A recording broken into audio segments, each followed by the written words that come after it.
My sister drained my 4 years of savings and smirked. It's family money, then police burst in and her face finally changed. My name is Brooke Sullivan. I'm 31 years old. And 4 weeks ago, my mother defended my sister after she stole every dollar I had saved over 4 brutal years of overnight shifts, double weekends, and holidays spent in a veterinary ER while other people were home eating cake. I didn't lose that money in some scam. I still recall the sound of my sister's voice when she said, "I can do whatever I want in this house." She leaned against the counter with that lazy little smile and said, "I can do whatever I want in this house." She didn't sound angry, scared, or certain, as she usually did in our family, and I lost it in my own kitchen while my mother stood there telling me to calm down. That same night, I packed my laptop, my scrubs, and a duffel bag and left without making the scene either of them wanted. When I returned 4 weeks later, my mother was still acting like I was the unreasonable one, my sister was still grinning, and then the front door flew open and heavy footsteps hit the hallway. My sister's expression finally changed, and that's when I realized something I should have realized years ago. People can make fun of your suffering for a very long time when they believe there won't be any repercussions. But all that confidence quickly fades when consequences show up with badges. I want to know how far this story goes before it reaches the part my family wishes no one ever heard. 4 years prior to that night, I made a promise to myself in the fluorescent break room of Brookside Veterinary Emergency, the animal hospital where I worked nights outside Tulsa. Before I tell you exactly what happened in that house, tell me what time it is where you are right now and where you are watching from.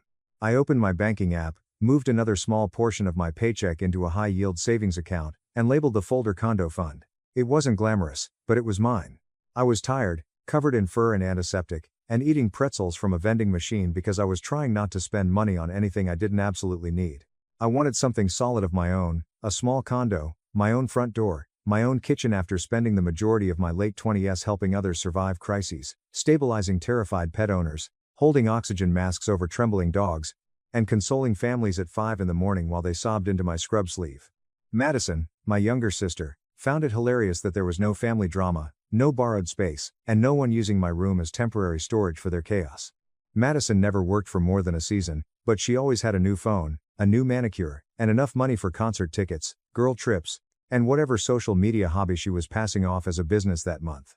At first, the thefts were small enough to make me doubt myself. $45, $95, a payment I didn't remember authorizing, and I blamed autopay, a subscription, and my own fatigue. Overnight work messes with your head. And mine was always foggy after back-to-back 1-4-hour shifts. My mother, Carol, called her spirited, and I called her expensive. However, after assisting in the intubation of a pit bull suffering from heat stroke, I returned home one Friday morning, sat down at the kitchen table, opened my account, and felt every ounce of blood drain from my face. $19,820 was gone, not reduced, but gone, and the wire transferred out in chunks over the course of 9 days. I reasoned that there must have been a huge error that would correct itself if I stared long enough. Rather, I heard Madison humming to herself as she walked down the hallway wearing brand new boots that I knew she hadn't paid for. When I asked Carol if she had seen my debit card, she simply dried her hands and said, "Why are you making that face?" As if she was buying time and already knew the answer. I confronted Madison in front of both of them. I didn't cry. I didn't scream. I laid my phone on the counter, showed the transfer history, and asked one simple question. "Where is my money?" Madison looked at the screen, then at me, then gave me this slow, smug shrug that made something inside me go white hot. She said, "Maybe you should have paid more attention to your own account." When I asked Carol if she had my back, if she had seen anything, or if she had known, she crossed her arms and gave me the same response she had given me since I was a teenager. "You two need to stop turning everything into a war." A war. That's what she called my savings disappearing. When I pushed more, Madison rolled her eyes and said, "I can do whatever I want in this house." Not "I borrowed it." Not, "I'll pay you back." Whatever I want. The worst part was that Carol didn't correct her. Instead, she simply advised me to speak quietly, because the neighbors might overhear. This is what I will likely hear in my head for the rest of my life. Madison's birthday dinner that evening included balloons in the dining room, a cake on the counter, and her friends wandering in and out of the living room while I stood upstairs trying not to tremble. I had evidence on my phone, but when the people closest to you have already determined that your suffering is inconvenient, evidence is meaningless. Even so, I went downstairs and confronted her in front of everyone, telling her that she had stolen from me, that my mother had shielded her, and that I was tired of being treated like the family workhorse whose life could be raided whenever Madison wanted something shiny. Madison laughed, and one of her friends laughed too, but stopped when she realized I wasn't kidding. I realized then that the truth would not save me in that house. It was only going to humiliate me if I stayed there long enough for them to twist it.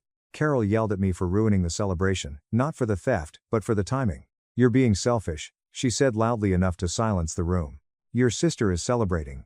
I went upstairs, packed a duffel, grabbed my work shoes, documents, and the small lockbox key I had stashed in an old sock, and came back down.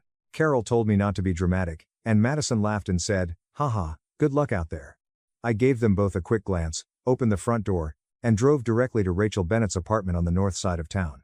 Before life divided us into different types of adulthood, Rachel and I had known each other since community college. She worked as a radiology tech, lived alone in a small but tidy second-floor apartment, and had the kind of composed expression that made people tell her the truth even when they hadn't intended to.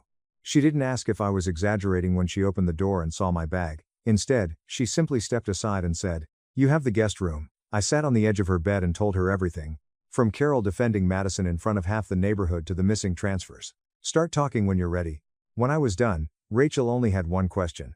"How did your sister move that much money without your permission?" She didn't interrupt once. I had been drowning in betrayal up until that point, not thinking like a woman whose life had just been financially violated, but that question changed everything. I called my bank's fraud department the following morning while I was still furious, and within 25 minutes I discovered something that made the whole situation worse. The wire transfers had not originated from a hacker in another state or a stolen card number. Rather, they had been processed through in-person verification and one log device that had once been connected to my previous family plan, and someone had my PIN.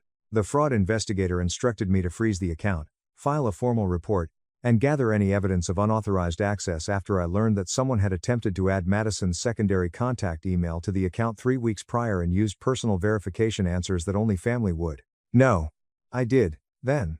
I started creating a timeline, removed my credit, and changed every password. Screenshots of Carol telling me to stop being so obsessed with money, shift schedules, transfer dates, times I had been at work while money was moving, and texts from Madison boasting about shopping. Additionally, a bank employee reported surveillance from a single in-person transfer. They could keep it for law enforcement, but they couldn't give it to me directly. I wasn't just hurt all of a sudden, I was constructing a case. The first person to say what my own mother would not say was Rachel. "This is theft, Brooke, perhaps more than theft." When I checked my email and discovered a digital receipt for a luxury furniture deposit made using my account information the day following one of the bigger transfers, that might have gotten worse. Madison reportedly made a down payment on a boutique studio space that she intended to rent for her latest venture, an unfinished online styling company that she had been pitching to Carol as her big break.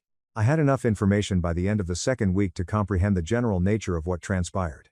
In order to fund a fictitious adult life, Madison had been stealthily depleting my savings. Carol had chosen not to know the rest of it, only knowing bits of it. She always dealt with Madison in this manner. When it was actually cowardice dressed like a mother, she called it love. Nevertheless, I was on the verge of giving up for 3 straight days. I knew exactly what would happen once the police got involved, not because I didn't believe the facts.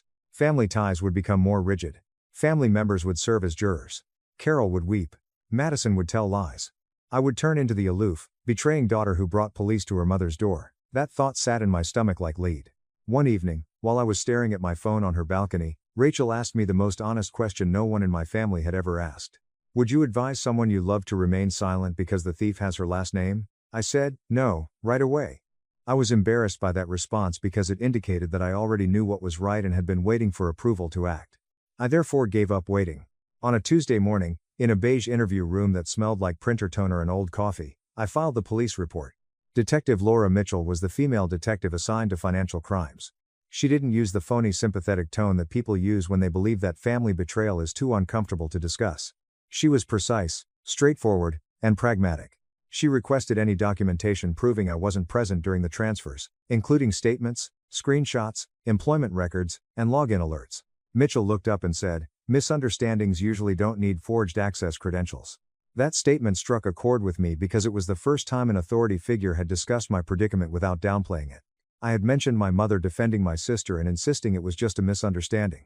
The situation worsened as more evidence became available. A device connected to my mother's home Wi-Fi had authorized one transfer, another associated with a purchase made in Madison's name. Detective Mitchell cautioned me not to celebrate too soon, but there was enough for her to ask for a warrant for the recovery of in-home evidence and financial records. "Once the paper trail is clear, these cases proceed quickly," she said. "Families, however, make them untidy." She was correct. Almost immediately, the mess began. Carol called me the following day from a number I hadn't blocked yet, so I guess word got out from the bank. She began with tears and finished with rage. She claimed that sisters fight and move on. that I was degrading my own family, and that I was prepared to ruin Madison's life over money. I posed one query to her. Did you know that my savings were being used by her? Carol did not directly respond. Madison was under stress, she said, and I had no idea what pressure looked like for creative people. Instead of acting like a victim, she said, I should be asking why my sister felt desperate. I only needed to hear that. I gave up trying to win emotional arguments with people who had already turned me into their antagonist. Rather, I concentrated on the facts. I handed the voicemail, texts, and call log to Detective Mitchell. She had enough by the third week to tell me we were getting close. By week 4, she asked if I would be open to returning home once the warrant was ready because suspects tend to talk more freely before realizing that police are already in the driveway. I decided to return at that point. I didn't feel brave the morning I returned. In order to get through the drive, I felt cold and in control, as if I had put all of my fear in a box and hidden it somewhere behind my ribs. Detective Mitchell told me it would be cleaner if I arrived first with a plausible excuse, even though Rachel offered to accompany me. So, in difficult family circumstances, I did what women like me have always done, I put myself to use. I texted Carol to let her know that I would be stopping by to retrieve some work equipment and the remaining documents I had left in the hall closet. After 40 minutes, she said, fine. Let's put an end to this circus, so, come get your belongings. Madison sent a separate text. I hope you took the lesson to heart. That nearly made me laugh. I was no longer in need of a lesson. When I pulled into the driveway, the house looked exactly the same, which somehow made it worse. The same family mailbox with Sullivan printed across the side as if the word still meant safety, the same planters, and the same faded porch rug. Before I got out of my car, I sat there for a full 40 seconds. Inside, I could hear music. This time, it's just the typical soundtrack of people who believe they've gotten away with something, not party music. Before I knocked, Carol opened the door, already irritated and ready to act morally. After giving me a quick glance, she remarked, well, at least you decided to stop hiding. The scent of lemon cleaner and vanilla candles, which reminded me of my childhood home, filled the air as I passed her. For a brief moment, I was transported back to that hallway when I was 11 years old, carrying a stray kitten inside my hoodie because I believed my mother would help me save it. I nearly lost my mind over that memory. Then Madison came around the corner in yoga pants and glossy lip balm, saw me, and smirked. Oh, I see. The failure returned, she said. It was there. Not regret, not fear. Ridicule. She genuinely thought she had outrun this. Carol didn't really correct her when she told her to stop. When Madison said something hurtful in front of others, she always put on the same pathetic little show. I said I was only there for my documents and placed my keys on the side table. Madison folded her arms and leaned against the wall as if she were getting ready for a performance. Do you know what's amusing? You're running off like some tragic little saint over money that you were going to waste on a dull condo anyway, she said. Carol made a half-pleading, half-warning face, but she didn't say the crucial one word. You took something from her. Rather than sleeping in my old bedroom for 28 years, she turned to face me and said, Brooke, if you came here to start trouble again, leave again. I asked one final question, because I wanted them to say it aloud before the door opened. Not because I needed the answer. Did you steal my savings, Madison? She laughed as she gave me a direct look. She said, you act like I robbed a bank. You weren't spending it quickly enough, it was family money in a family home. Carol briefly closed her eyes, but she didn't dispute it. Madison. Was all she said in a whisper, as if her tone could undo a confession. I can still clearly recall that painful moment, the hallway light, the hum of the refrigerator, the little click of Carol's bracelet when her hand trembled. I also recall the peculiar serenity that descended upon me upon realizing that I had run out of hope. I'm done wishing Carol would suddenly develop into a mother deserving of protection. I looked hurt enough, so I'm done hoping Madison would develop a conscience. When hope finally fades, you can endure a lot. At that moment, my fear transformed into something more palatable. Madison laughed once more as I knelt and picked up the document folder I had left by the door. She asked, that's it? I smiled at her and asked, you came all the way back for papers? Her expression flickered for the first time. No, I replied. I came back because I wanted to see your face when it ended. She sighed. The front door suddenly flew open, slamming against the wall at that precise moment. From the doorway came a sharp command, heavy footsteps, and male voices. Carol spun so quickly that she almost fell on the carpet. Detective Mitchell entered after 2 uniformed officers, followed by another officer with a folder and a body camera. The atmosphere in that hallway abruptly changed. Madison's sluggish haughtiness evaporated in shock. Carol hurried over to the entrance as if she could take control of the situation if she moved quickly enough. She sobbed, what's going on? Detective Mitchell held up the warrant and asked, what are you doing here? The words that finally brought the room to life. Evidence recovery, fraudulent access to protected funds, and financial theft. At that moment, Madison gave me the first genuine look of fear I had seen in her since she was a young child, rather than one of superiority or mockery. I said it at that point. "Shh," I whispered to them. After that, everything happened simultaneously, quickly and slowly due to the way shock distorts time. Don't panic, just start praying. Before Madison could run for the back of the house, one of the officers approached her. In less than 15 seconds, Carol had gone from yelling to negotiating, and another remained close to her. First, Detective Mitchell had a direct conversation with Madison, telling her that she was being held while they carried out the warrant and gathered electronic devices, bank records, transaction records, and any property bought with pilfered money. Madison began crying right away, which would have meant more to me if I hadn't spent my entire life witnessing her weaponized tears whenever the consequences were too near. Mitchell didn't even look at me when she pointed at me and said, "She's lying. She's always been jealous." She asked Madison if she wanted to change what she had said about the money being family money 45 seconds earlier in front of me. In fact, Madison's mouth dropped open. She stared at Carol, waiting for help as she always had. Carol moved ahead of her as if by reflex. She was unable to comprehend. She said, "My daughters share things. Brooke is unstable right now. She's exhausted. She works nights. She twists things." Mitchell's face never changed. "Good," she replied. "Then you won't mind if we compare that to the bank footage and device logs." Carol was more broken by that line than by shouting. She turned pale, the kind of pale people get when they discover that a lie they had developed a whole emotional defense around has already been proven false by documentation. Madison went upstairs with an officer to get her tablet connected to the transaction alerts, laptop, and phone.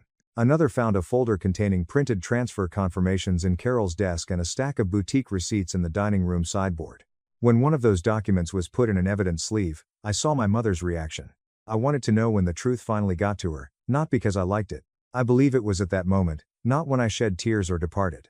Not from Rachel's apartment when I called. Carol realized that denial had its limits when a stranger in uniform sealed the lie in plastic. After the handcuffs were removed, Madison's confidence returned for a few jagged minutes. She began yelling that Mom had assured her everything would be all right, that I was ruining her future, and that I wanted her in jail because I had always detested seeing her live larger than me. That statement lingered like poison in the corridor. Mom had assured her that everything would be all right. It was too late when Carol turned her head and growled, "Madison, stop talking." The officer nearest them looked at Detective Laura Mitchell, and Mitchell's expression sharpened in a way I'll never forget. It had the appearance of a detective letting knowledge and an accessory slip into the open. Carol attempted to backtrack, claiming that nobody meant anything literally and that Madison was just feeling emotional. You understand the feeling, though, if you have ever witnessed a case develop in real time. The space shrank. The quiet grew more intense. Madison acknowledged that she had spoken too much. Her mouth had escaped the safety net for once. My missing money was not the only thing found during the search. In Carol's desk drawer, they discovered one pre-filled application, unopened credit offers in my name, and a sticky note containing pieces of my previous passwords.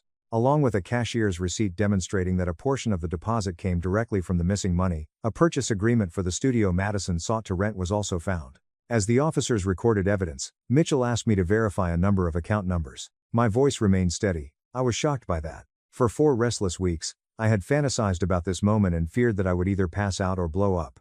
Rather, I felt strangely accurate, as if I were testifying in a language more familiar to me than suffering. When emotions become pointless, facts can be a blessing. Madison was guided to the door, and Carol tried one last tactic.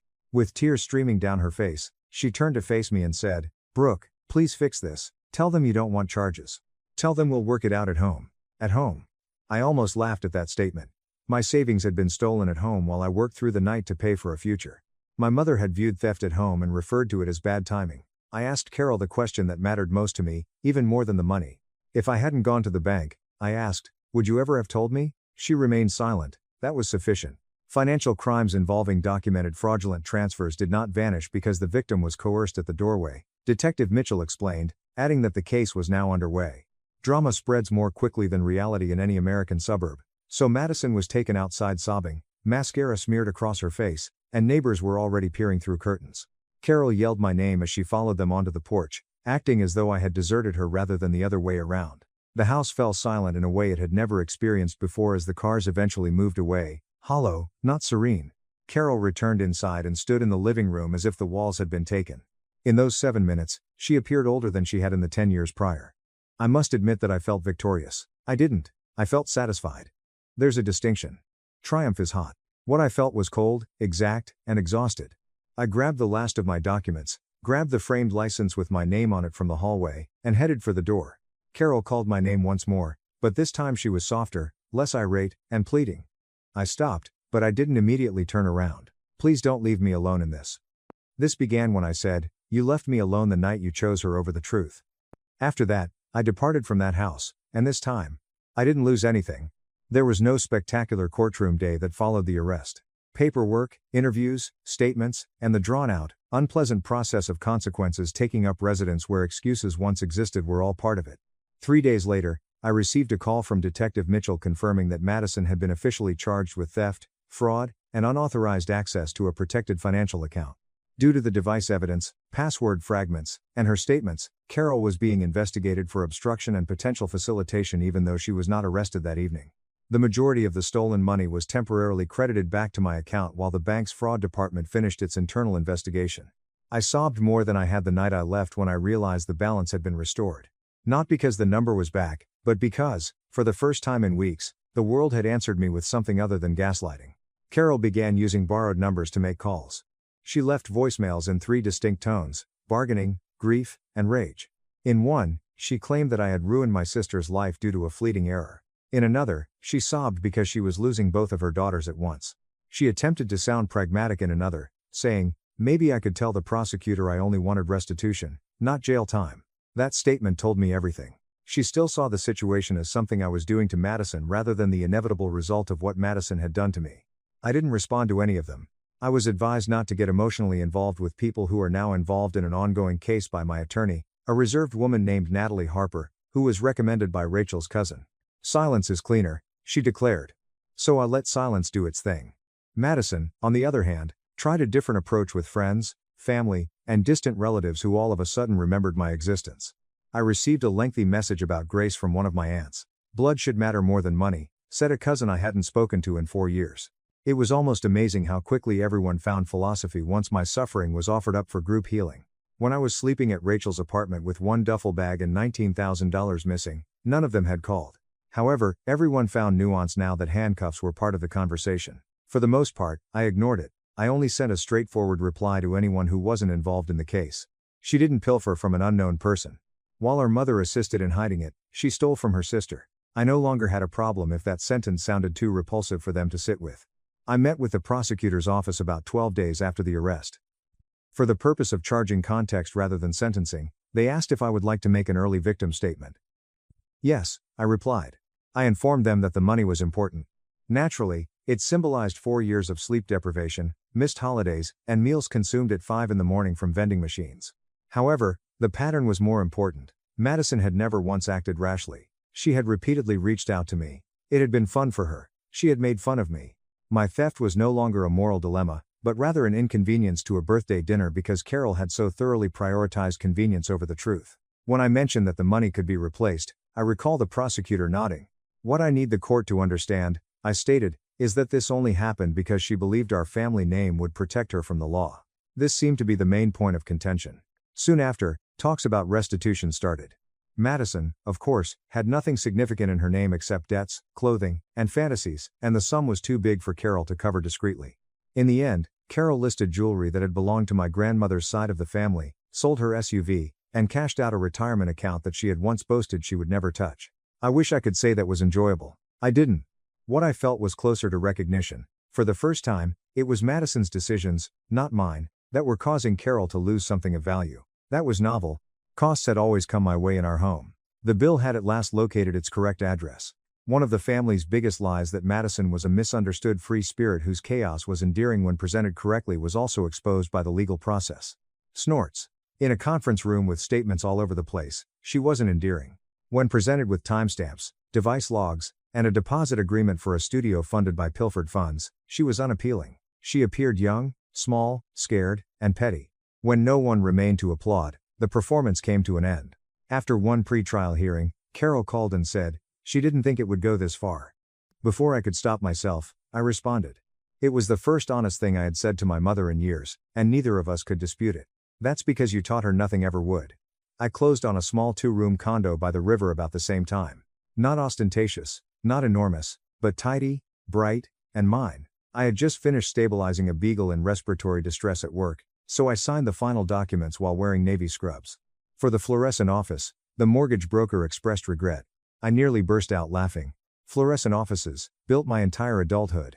After receiving the keys, I sat in my car and held them for 2 minutes before starting the engine. 4 weeks of hell, 4 years of saving. I had one door that no one could use against me. I kept the address a secret from my family. I didn't have to.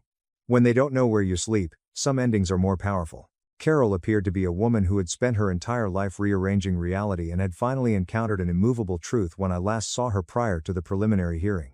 She requested that we meet at a diner halfway between the courthouse and my hospital. I was on the verge of declining, but Natalie persuaded me that a brief, public, and documented meeting could provide me with closure that legalese alone could not. Carol was early. Other than her wedding band, she wore no jewelry or makeup. Not a polished mother's face, just a weary woman holding an untouched cup of coffee. We sat in silence for a minute as waitresses passed by and silverware clinked in the background. The closest thing to honesty she had given me in years was when she said, "I kept thinking if I protected her long enough, she would become the person I kept promising everyone she was." I questioned her about why I had always had to pay for that protection. Why the first things sacrificed to keep Madison comfortable were my work, my savings, my tranquility, and my dignity. This time, Carol sobbed quietly rather than dramatically and said something I had known since I was a young child. "Because you look strong." The harshness of that word, strong, nearly made me smile. Convenient is the word that people use. The trustworthy daughter, the one who won't demand payment right away, the one we can hurt and still expect to pick up the phone the following day. I told her, I was strong because I had to be, not because it didn't hurt. It landed, as I could see. However, late comprehension does not equate to repairing harm. Carol questioned whether we would ever be able to reunite as a family. She wanted a gentle response, but I didn't give it to her. I said maybe one day we could be two women who knew each other and told the truth. Family was no longer what she and Madison had practiced. 5 weeks later, Madison accepted a plea deal. There was only a signed agreement, supervised probation, mandatory restitution, limited financial access, and conditions linked to employment and counseling, no dramatic jury or passionate gallery speech. That might be considered too light by some. Perhaps it was. However, the actual penalty had begun well before that document. The idealized version of herself vanished. The mother-shaped barrier that had protected her from reality her entire life vanished. She no longer had the luxury of being adored, attractive, and careless all at once. I believe that the fact that people no longer found her recklessness endearing was even more painful for her. Her old trick was no longer effective once the story left the family bubble and entered official records. She was no longer the lively daughter. She was the one who was apprehended after stealing her sister's future. Carol, on the other hand, paid in different currencies but received a different sentence: money, illusion, and reputation. She had to explain to her neighbors why the police had been at the house, why her SUV had disappeared, why she was taking on additional office shifts, and why her younger daughter had suddenly moved in with a church friend for a while. While some family members stayed and pretended nothing was serious, others withdrew. Families divide themselves into those who are loyal and those who are honest in order to survive shame. I gave up trying to identify each person's category. After I no longer needed them to pick me, it was none of my business. Rachel brought pizza and a cheap succulent plant with a small tag that read, "Roots don't have to hurt," the night I moved into my condo. I hadn't purchased a couch yet, so we sat on the floor. My dishes remained in their boxes. There was one lamp, one comforter, and a pile of folded scrubs in my bedroom. It was flawless because nothing in it was stolen, borrowed, or emotionally taxed, not because it was gorgeous. It had all been earned the hard way. Rachel inquired as to whether I thought I had received retribution. I gave that some thought. The police, the plea, the restitution, the house going quiet behind me. Not revenge, I said finally. She laughed, but I meant it when I said, more like accuracy. It sounds dramatic to seek revenge. My family's experience was more straightforward and severe. At last, the damage was equal to the truth. Therefore, if you ask me what the lesson is, it's not that you should always walk away, always trust the law, or always forgive. This is it. Those who accuse you of being self-centered for defending yourself typically have a scheme to keep taking advantage of you, and everything changes once you realize that. Not screaming, pleading, or explaining until your throat breaks is sometimes the most effective thing you can do. Documenting, making a decision, and allowing consequences to arise are sometimes the most effective things you can do. Snorts. My mother defended my sister after she stole my 4 years of savings and kicked me out of the house. That would have been the end of the story for the majority of my life. This time, it was merely the portion that compelled the actual conclusion to start. And ask yourself one sincere question: if you've ever been the person that everyone depends on until your back aches. When was the last time someone there gave you the same level of loyalty that they expected? In my opinion, this tale serves as a potent reminder that the people closest to us can occasionally inflict the greatest suffering. However, it also demonstrates that your future need not be defined by betrayal. Sometimes the best way to heal is to walk away from toxic behavior, set boundaries, and choose self-respect. What most struck me was that genuine development frequently starts when we start defending our peace instead of pleading for justice. My mom's will left my brother $420 in the family home, while I received only blessings and prayers. It felt incredibly unfair. After everything I had sacrificed. Mom read her will aloud at dinner. $420,000 to my brother for a house. Her blessings and prayers go out to me. I smiled and said, "Thank you." I then canceled all of the auto pays I had set up for her. She discovered out first. My name is Ethan. I'm 36. And if you had told me a year ago that I'd be sitting here telling strangers on the internet about the night my mother basically told me I was worth less than a down payment, I would have laughed and returned to paying her electric bill. Which, by the way, is the main point of this story. But I am getting ahead of myself. Allow me to set the stage for you. I grew up in a medium-sized town outside of Richmond, Virginia. Nice adequate location. There are plenty of oak trees, a handful of nice restaurants, and the kind of neighborhood where folks wave from their porches even if they don't remember your name. My mother, Linda, raised me and my older brother, Tyler, in a 3-bedroom ranch house that my father left her when he died of a heart attack when I was 12. Dad was a quiet person. I worked for a power firm. I returned home smelling like copper wire and Old Spice. He was not spectacular, but he was consistent. He kept the lights on, literally and metaphorically. When he died, the stability went with him. Mom did her best. I will offer her that.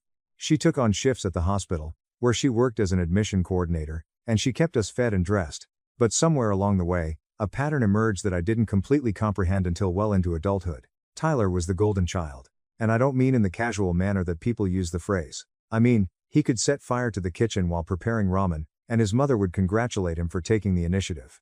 Tyler is 3 years older than me. He has this effortless charisma. The type of guy that goes into a room and people immediately gravitate towards him. Good looking, humorous, and always knew what to say. I was the silent one.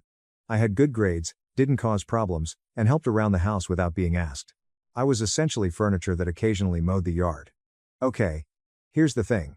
I'm not sitting here pretending I was a misunderstood genius. I was an average child who became a very average adult for a period. However, average does not mean invisible. At the very least, it shouldn't. The problem was that in my family, if you weren't Tyler, you were just background noise. Tyler played football in high school. Mom attended every single game. She was wearing his jersey number on a homemade t-shirt. I ran cross country. Mom attended to one meeting, arrived late, and spent the entire time on the phone with her sister discussing Tyler's possibilities of receiving a scholarship. He did not receive the scholarship.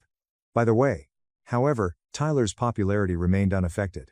After high school, I attended community college, completed a 3-year information technology program, and began working in IT support for a small managed services firm. Not glamorous, but I was good at it. I like solving issues, particularly the logic of networks and systems. Over time, I worked my way up, earned several certifications, and eventually obtained a stable position as a systems administrator for a regional healthcare provider. I was making a respectable living, not wealthy, but comfortable. I had a small apartment, a 9-year-old truck that ran well, and a savings account that I was quietly proud of.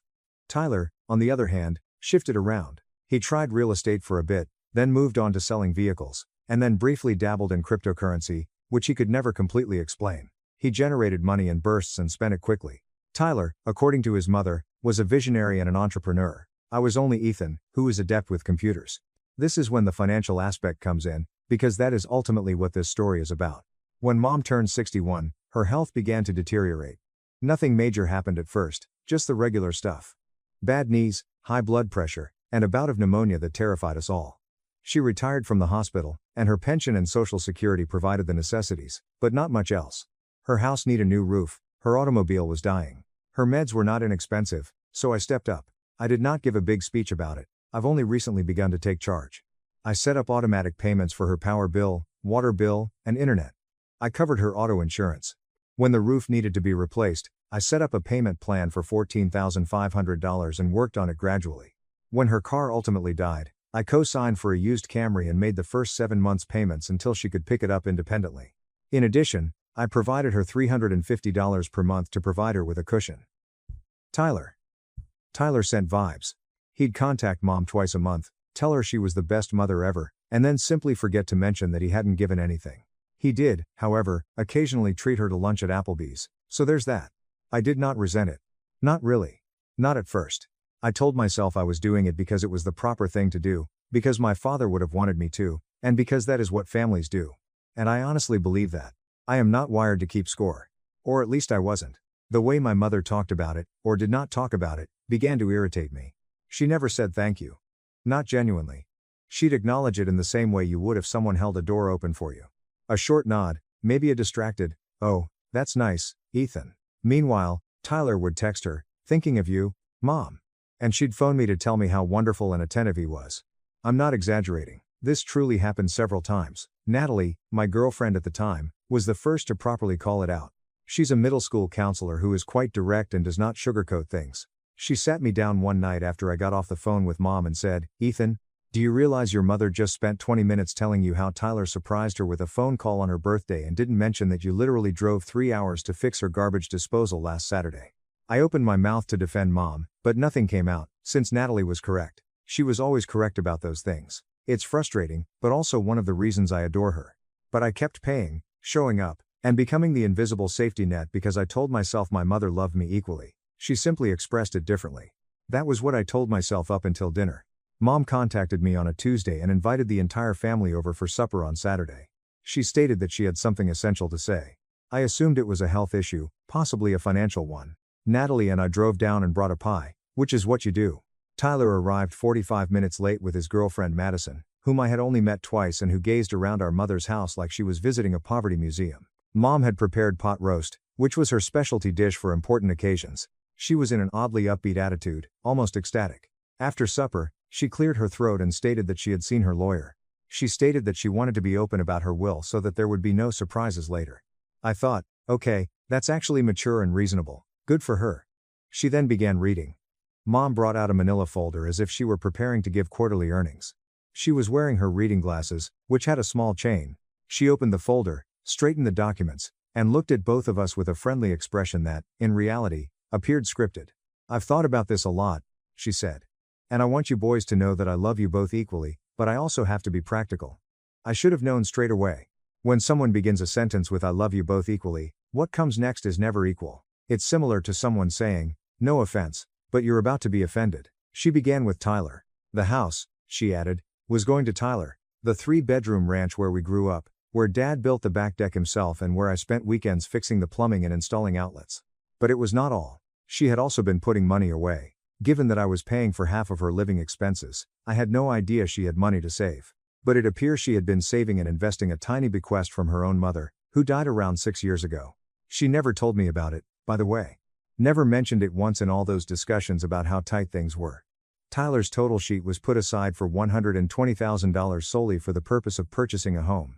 She remarked, and I quote, "Tyler, you've always had big dreams and I want to make sure you have a foundation to build on. $420,000 in a house for a man who had contributed exactly $0 to her care. For the man whose main form of filial devotion was a twice-monthly phone call and the odd plate of riblets at Applebee's." I sat there, feeling Natalie's grasp tighten on my leg beneath the table. Not a comforting squeeze, but rather a brace-yourself squeeze. She knew what was coming.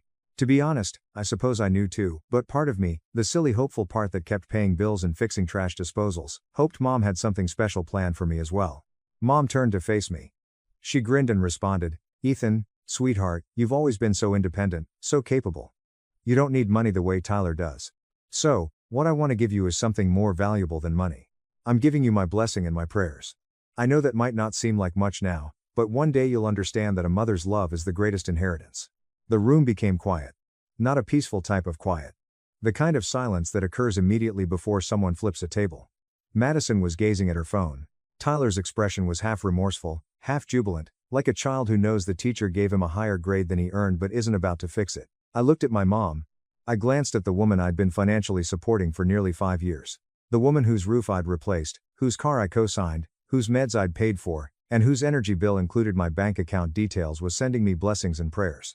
You know how it feels when something is so ludicrous that your brain cannot believe it is real, as if you were watching a movie and thought no one would do this. That is where I was. I was sitting at my mother's supper table, eating her pot roast, and I was having an out-of-body experience. Natalie's grasp on my knee was now about the pressure of a hydraulic press. I could almost hear her thoughts. They were noisy and uncharitable. But here's the thing with me. I don't blow up. I never have.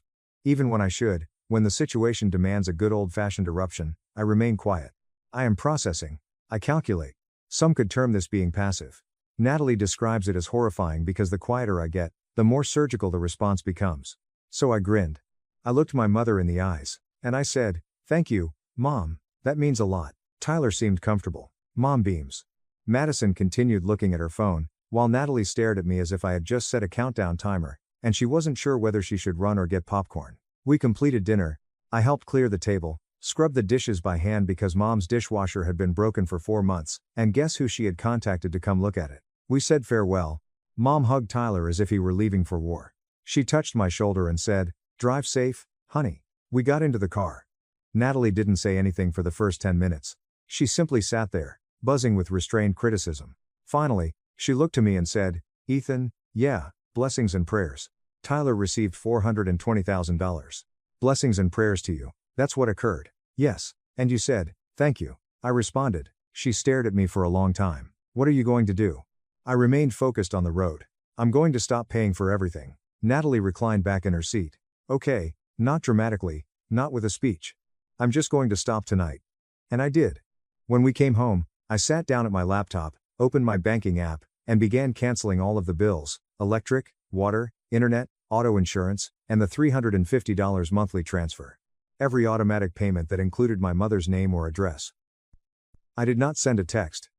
I did not call. I discreetly removed myself from the equation. Years of financial support were wiped in under 20 minutes. I won't pretend that I didn't feel guilty. There was. But it was up against something stronger, something I had been burying for years. I realized I wasn't being a decent son. I was being used.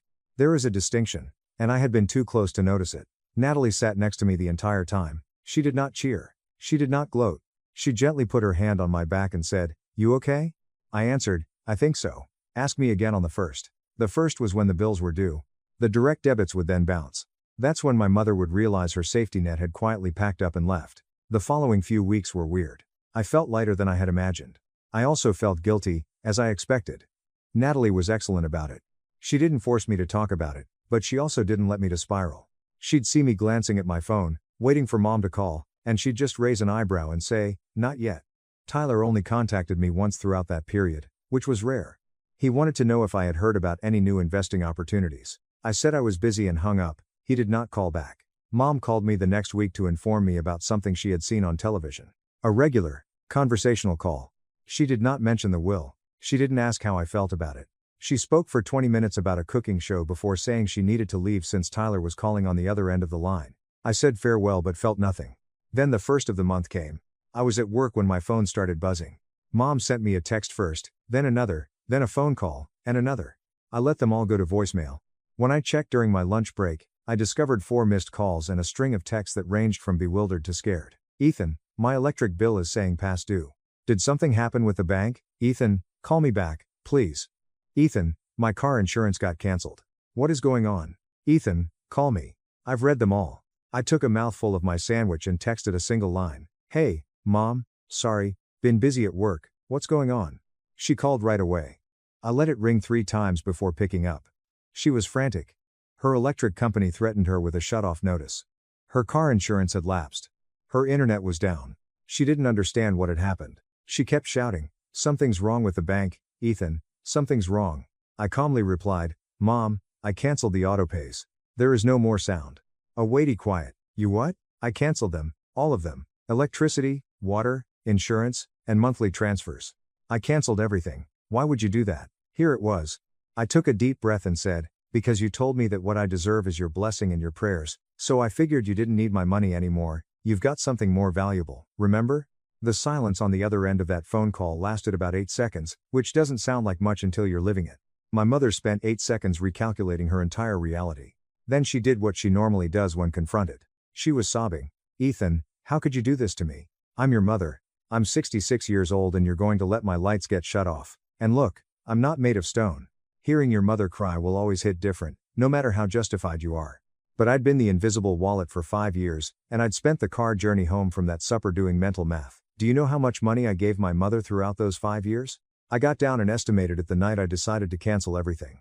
I'd spent just over $74,000 on monthly transfers, bills, the roof, auto payments, and other crises.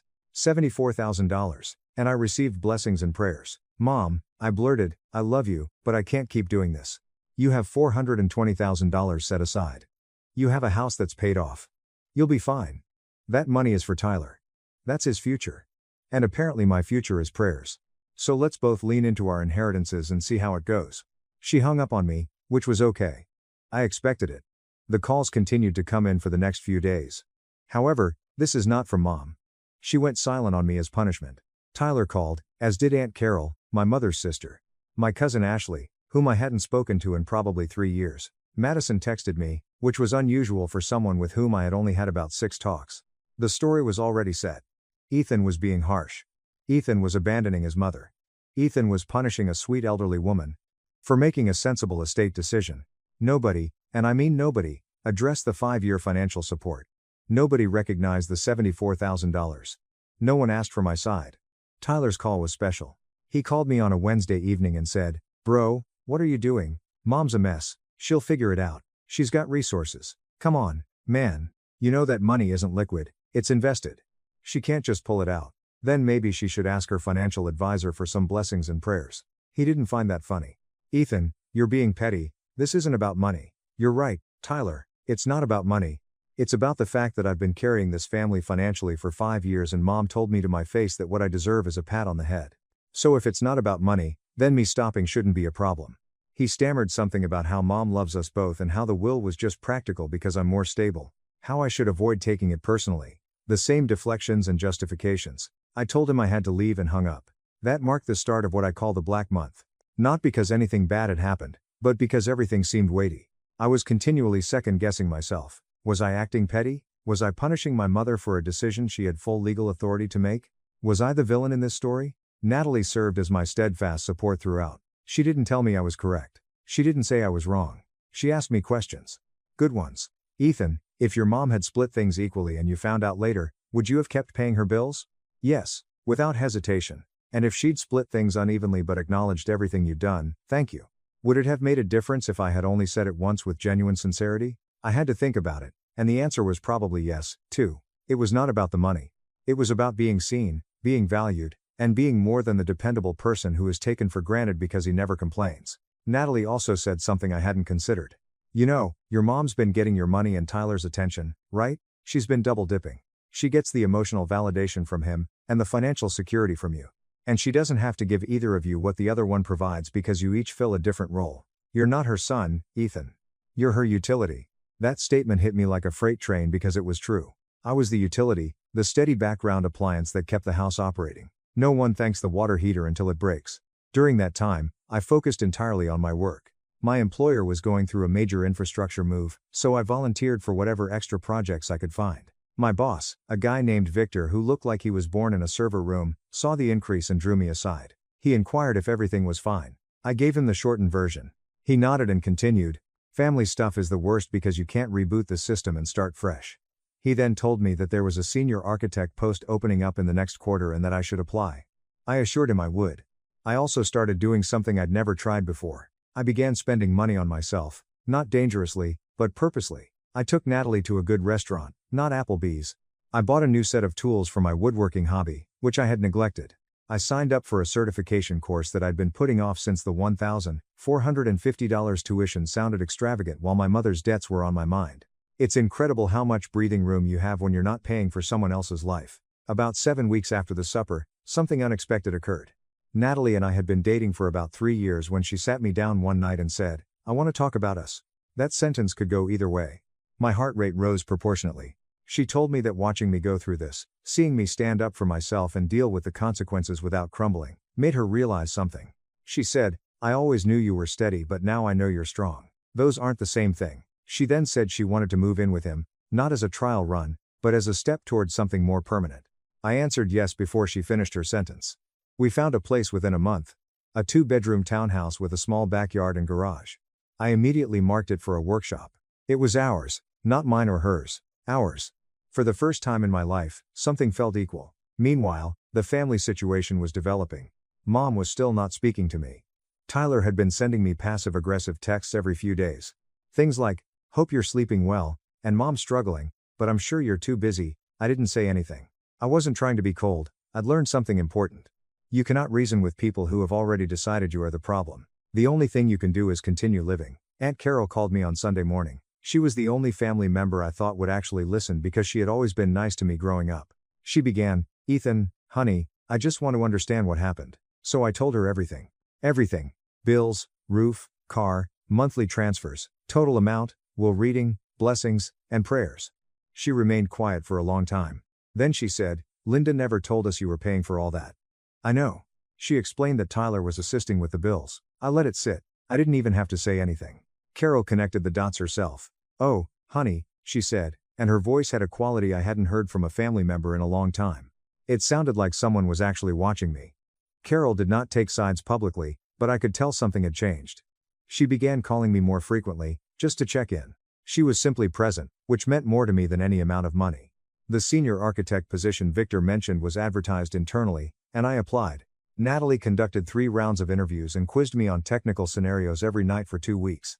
When the offer arrived, it included a 35% raise and a title that accurately reflected what I'd been doing for years. I called Natalie's parents, who had essentially adopted me by that point.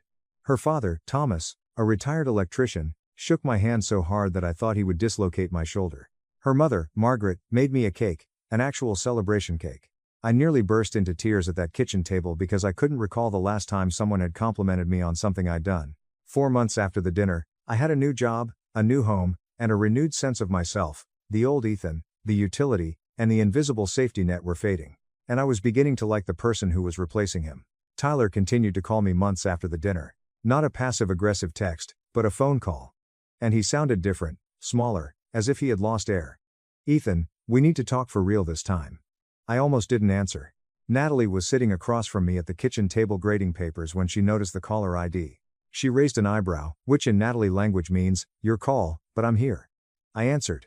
Tyler told me that things had gotten complicated. Turns out that once I stopped paying Mom's bills, reality showed up with an invoice.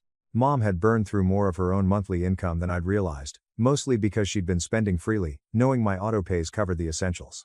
Without my subsidies, she was short every month, significantly short. So, she'd gone to Tyler, and she'd asked him for money. Now, you have to understand something about Tyler. Tyler has never in his life been asked to financially support anyone, he's the one who gets supported. It's his whole identity. So, when Mom came to him in hand, asking for help with the electric bill and the car insurance and the water bill and everything else I'd been covering, Tyler did what Tyler always does.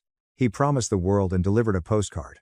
He gave her $600 the first month and told her he'd figure out the rest. The second month, he sent $350.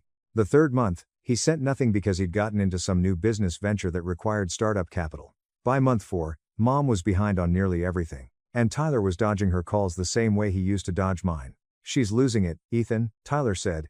"She called me 6 times yesterday. She's talking about selling the house." "The house? She's leaving you in the will." "Come on, man. I'm serious, Tyler. She's leaving you the house and $420 grand. Why does she need my help?" "Because the $420,000 is invested. It's in retirement accounts and some index fund thing her advisor set up. She can't just pull it out without penalties and taxes. It's long-term money." Sounds like a her problem and a you problem, not a me problem. Here, it got quiet. Then he said something that genuinely surprised me. "You're right, I know you're right, I just don't know what to do." I didn't give him an answer. I told him I needed to think and hung up. But that conversation planted a seed. Not a seed of guilt, a seed of strategy. See, I didn't want revenge in the dramatic Hollywood sense. I didn't want to destroy my mother or humiliate my brother. What I wanted was acknowledgement. I wanted the truth to be on the table, visible, undeniable, so that nobody could rewrite history and make me the villain. And I was starting to see how that might happen. I talked to Natalie about it that night. She listened, asked her usual razor-sharp questions, and then said, "You know what's going to happen, right? Your mom is going to run out of options, and she's going to come back to you. When she does, you need to know exactly what you want." She was right. So, I made a list, not on paper, just in my head. What would it take for me to re-engage with my family in any capacity? First, I wanted a genuine acknowledgement of what I'd contributed, not a vague "Ethan helped out," a real, specific recognition that I had funded her life for 5 years. Second, I wanted the will revised, not to cut Tyler out. I'm not that guy, but equal, and even split, because that's what fair looks like. Third, and this was the big one, I wanted Mom to tell the family the truth. No more letting everyone think Tyler was the one helping with bills. No more painting me as the ungrateful son who abandoned her. I didn't know if any of that would happen, but I knew that if it didn't, I was at peace with walking away. And that peace, that genuine willingness to let go, was the strongest position I'd ever been in. A few weeks later, Aunt Carol called me again. She was careful about it, almost diplomatic. She said, "Ethan, I know you don't want to hear about your mother, but I think there's something you should know." Mom had called a family meeting, not a dinner, but a proper sit-down at Carol's house. She'd invited Tyler, Carol, my uncle Raymond, cousin Ashley, and a few other relatives. She'd intended it to be an intervention about me, about my abandonment. She wanted the family to collectively pressure me into resuming payments. But here's where it gets interesting. Carol had apparently done some quiet investigating after our phone call. She talked to a few family members, asked some pointed questions, and she discovered that Mom's narrative had more holes than a screen door. Multiple relatives had been told that Tyler was the one handling Mom's finances. Carol's husband, Raymond, had even lent Mom $2,400 a year ago because Mom told him she was strapped and the boys were doing their best, but it wasn't enough. The boys, plural, as if Tyler had contributed a single cent. So, when Mom convened her intervention, Carol came prepared, and instead of an ambush on Ethan, it turned into an uncomfortable reckoning for Linda. Carol told me the highlights. Mom opened with her usual tearful performance about how I'd cut her off and left her to fend for herself. She was mid-sentence when Carol interrupted and asked a simple question. "Linda, how much money has Ethan given you over the past 5 years?" Mom stammered. She said she didn't have exact numbers. Carol pushed. "Ballpark? 10,000? 20? Mom said, "I don't know, maybe 10 or 15,000. Carol said, "Ethan told me it was closer to $74,000. Is he lying?" The room went silent. Ashley, who had been firmly on Team Linda up to that point, looked at Mom and said, "Wait, what?" Mom tried to redirect. She said the amount didn't matter, that what mattered was that a son doesn't abandon his mother, but the damage was done. Raymond, who is not a man of many words, looked at Mom and said, "You told me the boys were splitting things, you told me Tyler was helping." Mom didn't have an answer for that. Tyler, to his credit, or maybe to his shame, didn't try to lie. When Carol asked him directly how much he'd contributed over 5 years, he stared at the floor and said, "Not enough." Which was the understatement of the century, but at least it was honest. The meeting apparently devolved from there. Mom cried. Tyler looked sick. Ashley was furious, not at me, but at the deception. And Carol, bless that woman, sat there calmly and said, "Linda, Ethan isn't the one who needs an intervention. You are." I got the full recap from Carol the next day. She didn't editorialize, she just laid out the facts and let me process. I sat with it for a while, and I felt something I didn't expect. I felt sad, not for me, for my mother, because she'd had 2 sons who could have been a team, who could have supported her together, and she'd blown it. She'd created a system where one son was rewarded for doing nothing and the other was exploited for doing everything. And now the system was collapsing, and she was standing in the rubble wondering why. 2 days after the family meeting, Tyler called me again.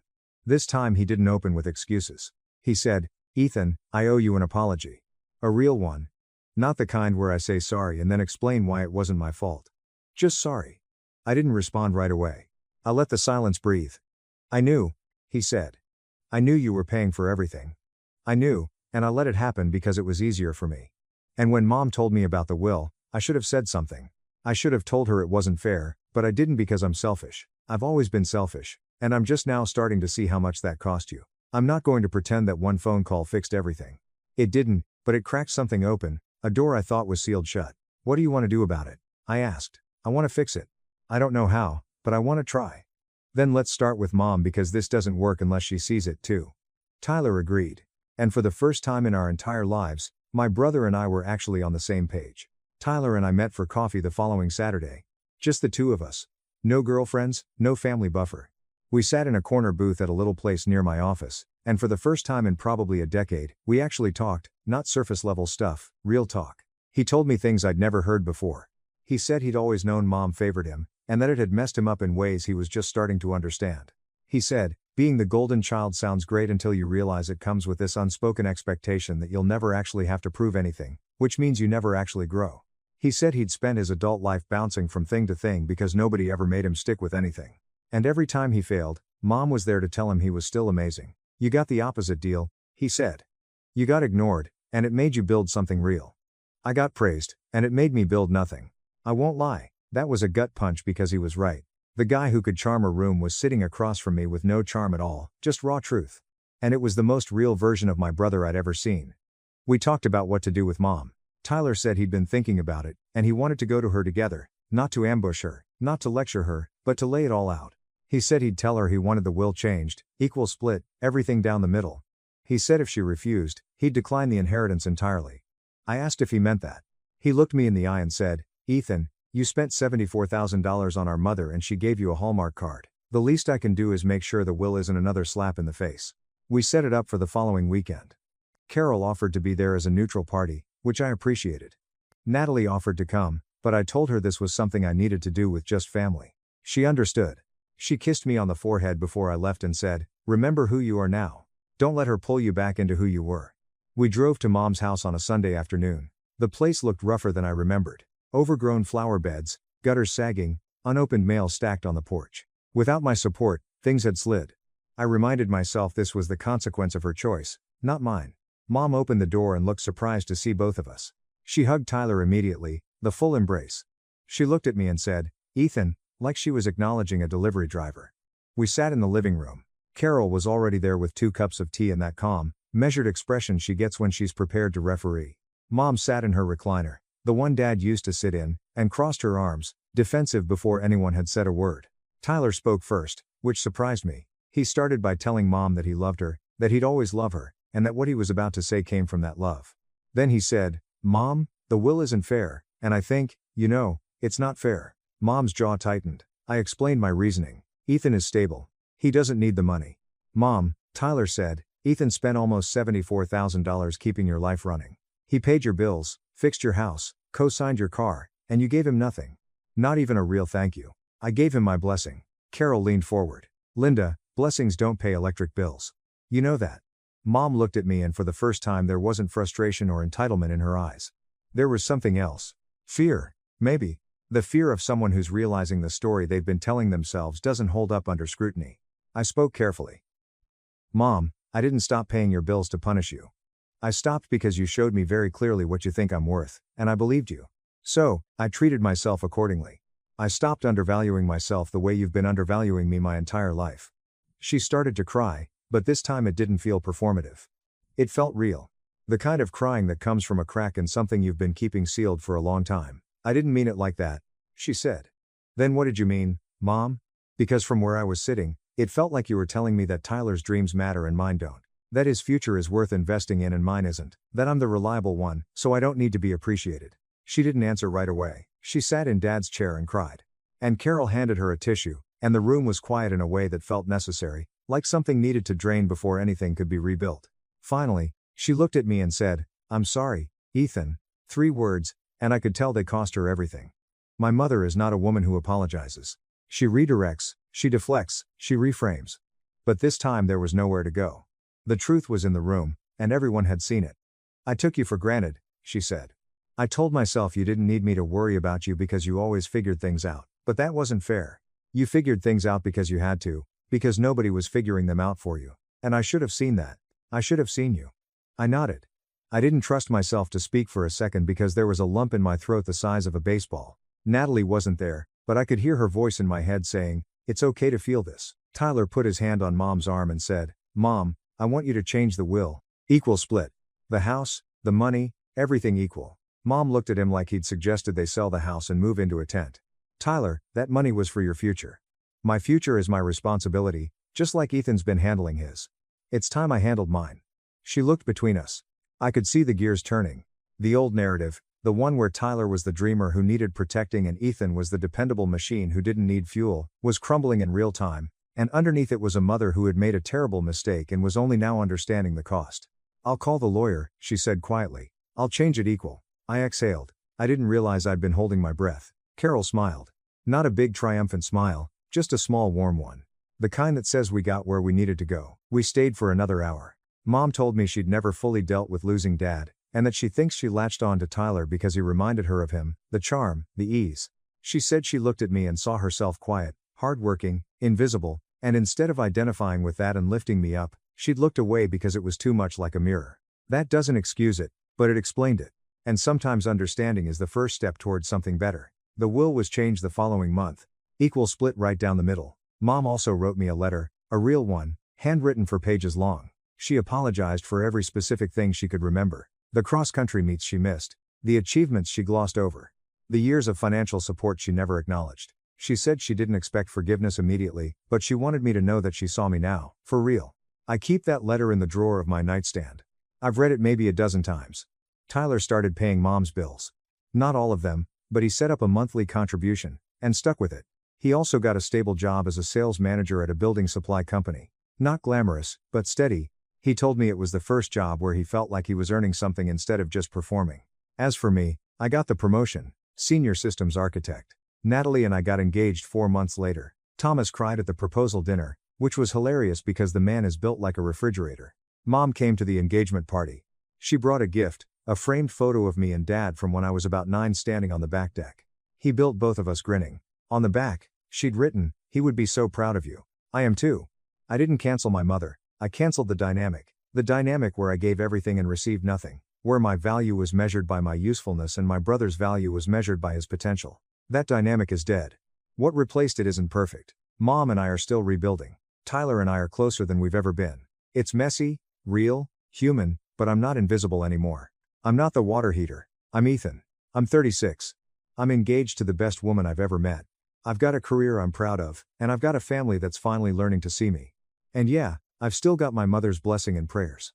Turns out when they come with actual respect, they're not such a bad inheritance after all. After 20 years of caring for my wife's daughter, I was abandoned by her at the wedding when she chose her biological father over me. I've been married to Sarah for more than 20 years. When we met, she was a single mother of a 5-year-old child named Emma. Emma was a bright-eyed, inquisitive little girl with a laugh that could brighten up any room. The first time I saw her, she was chasing a paper airplane in the park, clutching Sarah's hand tightly as they moved toward me. Something in that instant told me they were the future. Sarah was open about her past right from the start. Emma's biological father, Mark, had always been untrustworthy, full of hollow promises and transient appearances. He would call on birthdays, drop off cheap gifts, and then go. Emma was usually excited when Daddy arrived, despite Sarah's efforts to keep her expectations in check. When Sarah and I became serious, she made it obvious that Emma was her top priority. I totally accepted it. What I didn't expect was how much I'd come to love her. It didn't happen right away, but every "I love you, Dad," and every small sketch with my name misspelled eventually won me over. I was present when she learnt to ride a bike after numerous falls and scraped knees. I was there when she developed a high temperature in the middle of the night, cuddling her while Sarah ran for a thermometer. I helped her memorize her poem for her first school recital. On the big day, she shook behind the curtain but caught my gaze in the crowd before she began, needing reassurance that I was present. I always was. Mark, on the other hand, was merely a background character. He made huge promises such as, "Next summer I'll take you to the beach," or "I'll buy you that bike you want," but never followed through. Emma used to cry when those promises broke apart, and I would pick up the pieces. I never wanted to be the reason she stopped believing in her father. As she grew older, our friendship grew stronger. I was the one who attended her school meetings, helped her choose her graduation gown, and cheered her on from the bleachers during her games. She called me Dad, and even though I wasn't her biological father, I could see she meant it. That's why what occurred next devastated me. I wholeheartedly supported Emma's decision to attend college. I paid for much of her tuition, books, and even her little apartment rent. It was a financial cost, but I did not mind. I wanted her to have the opportunities I never had. Mark, as always, was inconsistent. He would occasionally call to say, "Your dad is proud of you," but he never contributed monetarily or actively participated in her life. Emma went up to me after the graduation ceremony, tears in her eyes. "Thank you for everything, Dad. I couldn't have done it without you." At that point, every sacrifice seemed worthwhile. So when Emma announced her wedding to Andrew, I was ecstatic. I imagined escorting her down the aisle, a symbolic moment that reflected everything we had gone through. I never stated it aloud, but I assumed that honor was mine. After all, I had been there for her at every milestone. The weeks leading up to the wedding were full with anticipation. Emma discussed her outfit, the flowers, and the music. As always, I offered my assistance, paying for a portion of the reception, donating to her attire, and covering additional expenses. I never anticipated anything in return, other than to be recognized as an important part of her day. Then the invitation arrived. I opened it with a smile, expecting to find my name in a particular place. Instead, it was only a formal guest list. My name wasn't really significant. Worse, Emma had selected Mark to accompany her down the aisle. At first, I assumed it was an error, but when I asked her about it, her remark hit me like a blow in the belly. "There's only one biological father, and I've always wanted to give him this moment." I can't express how it felt to have years of love, sacrifice, and effort rejected as nothing. But the worst part wasn't her choice. It was how nonchalantly she said it, as if she'd never considered choosing me. Her wedding day was one of the most embarrassing experiences of my life. I arrived early in a fitted suit, sat quietly among the guests, and watched Mark escort Emma down the aisle. During the remarks, I waited for someone to acknowledge me. Nobody did. I was invisible. Something inside of me snapped that day. The part of me that had always been willing to give up simply shut down. I didn't realize it at the time, but that moment signaled the start of a shift that would change everything. That moment, watching Emma come down the aisle on Mark's arm, was etched in my memory. She was gorgeous, as any bride should be, yet the vision left me bitter. Not because I didn't want her to be happy, but because I recognized in that moment that I was no longer her priority. Emma and Andrew embarked on a lavish honeymoon at a seaside resort with stunning views and first-rate amenities the week after their wedding. I did not ask many questions about it. I couldn't bring myself to talk about something that was the breaking point in our relationship. What I hadn't expected was what happened when Emma returned. She barely had time to unpack before contacting me. Her tone was light, as if nothing had occurred. She spoke about the beaches and the surprise meal Andrew had planned under the sky. I listened silently, answering briefly and fighting to maintain my composure. Then the talk went the way I should have expected. "Dad," she stated. The familiarity of that word wounded harder than I'd like to acknowledge. "I need a favor." They had some unexpected honeymoon expenses and were running low on cash. "Could I help with the cost?" For a moment, I was speechless. She asked so casually and confidently, as if she expected me to answer yes, like I had always done. I was the one who corrected things, provided, and made selfless sacrifices for her. But this time, something inside me resisted. Maybe it was wounded pride, or maybe it was the weight of years of neglect. All I know is that for the first time, I did not feel compelled to say yes. "I'm sorry, Emma," I replied, holding my voice steady while my heart hammered. "I can't help you this time." There was silence. I could image her expression of confusion. "But you've always helped before," she finally remarked, her voice filled with skepticism. I took a deep breath. "Maybe you should ask Mark. He's your real father, isn't he? Maybe he can help."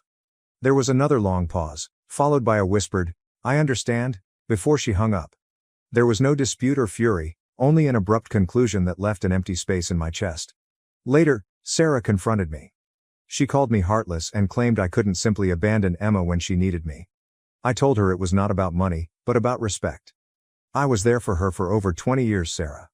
And when she had the chance to acknowledge that, she chose to act like it wasn't enough. I can't keep being her backup plan whenever things don't go her way. Sarah did not comprehend. To her, blood always came first, even if it had just made empty promises. The chat ended in silence, but something altered between us. An invisible wall appeared where none had before existed. Emma has not contacted me since. Sarah told me shortly after that call that Andrew was furious with me for abandoning Emma in a difficult situation. Mark had apparently vanished, with no calls, messages, or other indications. I suppose Emma was now realizing the truth, but it didn't erase what she had done or how she had made me feel. That night, alone in the living room, I replayed every moment I had spent with Emma, every time she smiled and called me Dad. And then I knew something. I'd always assumed the title was a decision, a sign that I'd earned my place in her life. But now I wonder whether it was just a convenient word for her, something she said when it suited her. I'm not sure if I'll ever get over this, but one thing is certain. This time, I won't be the one who keeps giving. To be honest, I don't think I have anything left to give. 3 months have passed after the wedding, and despite my best efforts to distance myself, drama continues to find me. Sarah is continually trying to mend things between Emma and me, gazing at me with a mix of disappointment and imploring, as if waiting for me to give in and return to being the man who never said no. But she doesn't realize, or refuses to accept, that something within me altered that day. I can't simply go back to how things were. Since the call in which I declined to pay for Emma's honeymoon, our relationship has entirely vanished. She hasn't contacted me, and while that stung at first, it now feels like relief. There will be no more solicitations for money disguised as casual check-ins. What surprised me was how rapidly issues arose in her marriage. Sarah, of course, remained in constant communication with Emma and casually mentioned it over dinner one night. "Emma and Andrew are struggling financially," she moaned loudly. "Andrew lost his job, and they're having trouble paying rent." I kept eating, knowing what was coming. Sarah continued, "Don't you think we should help them? She's our daughter after all." I sat down with my fork and took a long breath. "I'm not her father anymore," Sarah. According to Emma, that role belongs to Mark. So if she needs help, she should ask him. Sarah glanced at me as if I'd just said something terrible. How can you be so cold? She's always counted on you. You can't turn your back on her now. I laughed bitterly. Cold? Cold is what she did to me at her wedding, because honestly, that's exactly how it felt. Cold and invisible, like I never spent 2 decades being the one who was there for her. If Mark is her father for the big moments, then he can be her father in the difficult ones too. This concluded our conversation. Sarah stormed away, carrying her plate to the sink. That night, we slept silently, with our backs to each other. It pained that this was damaging our relationship, but I couldn't keep being the man who gave and gave while receiving nothing in return. Despite everything, Emma reached out quickly, albeit not explicitly. A week later, I received a message from Andrew. He wrote, short but desperate, "Hey, it's Andrew, Emma's husband. I need to talk to you about something important. Do you have time?" I didn't immediately respond. I left the message there as a reminder of how dramatically things had changed. I read it several times, knowing exactly what he wanted: money. There was always money.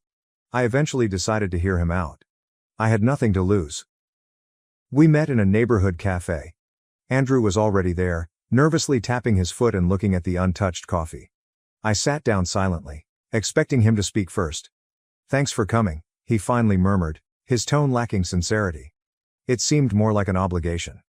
"I know things have been tense between you and Emma, but we're going through a difficult time and I was hoping you could help." There it was, the expected request. I kept my expression neutral. "What do you need?" I inquired, despite the fact that I already knew. Andrew groaned and stared at his coffee, as if looking for the proper words. "Emma and I have been struggling financially since the honeymoon. I recently lost my job, and we are now behind on rent. If we don't pay in 2 weeks, we will be evicted." I nodded carefully, allowing his words to sink in before asking the one question he clearly hadn't expected. "Have you asked Mark?" Andrew looked up, puzzled. "Mark? No, we haven't talked to him. Emma thought you might be able to help. You've always been there for her." I smiled, but it wasn't a friendly one. It was bitter.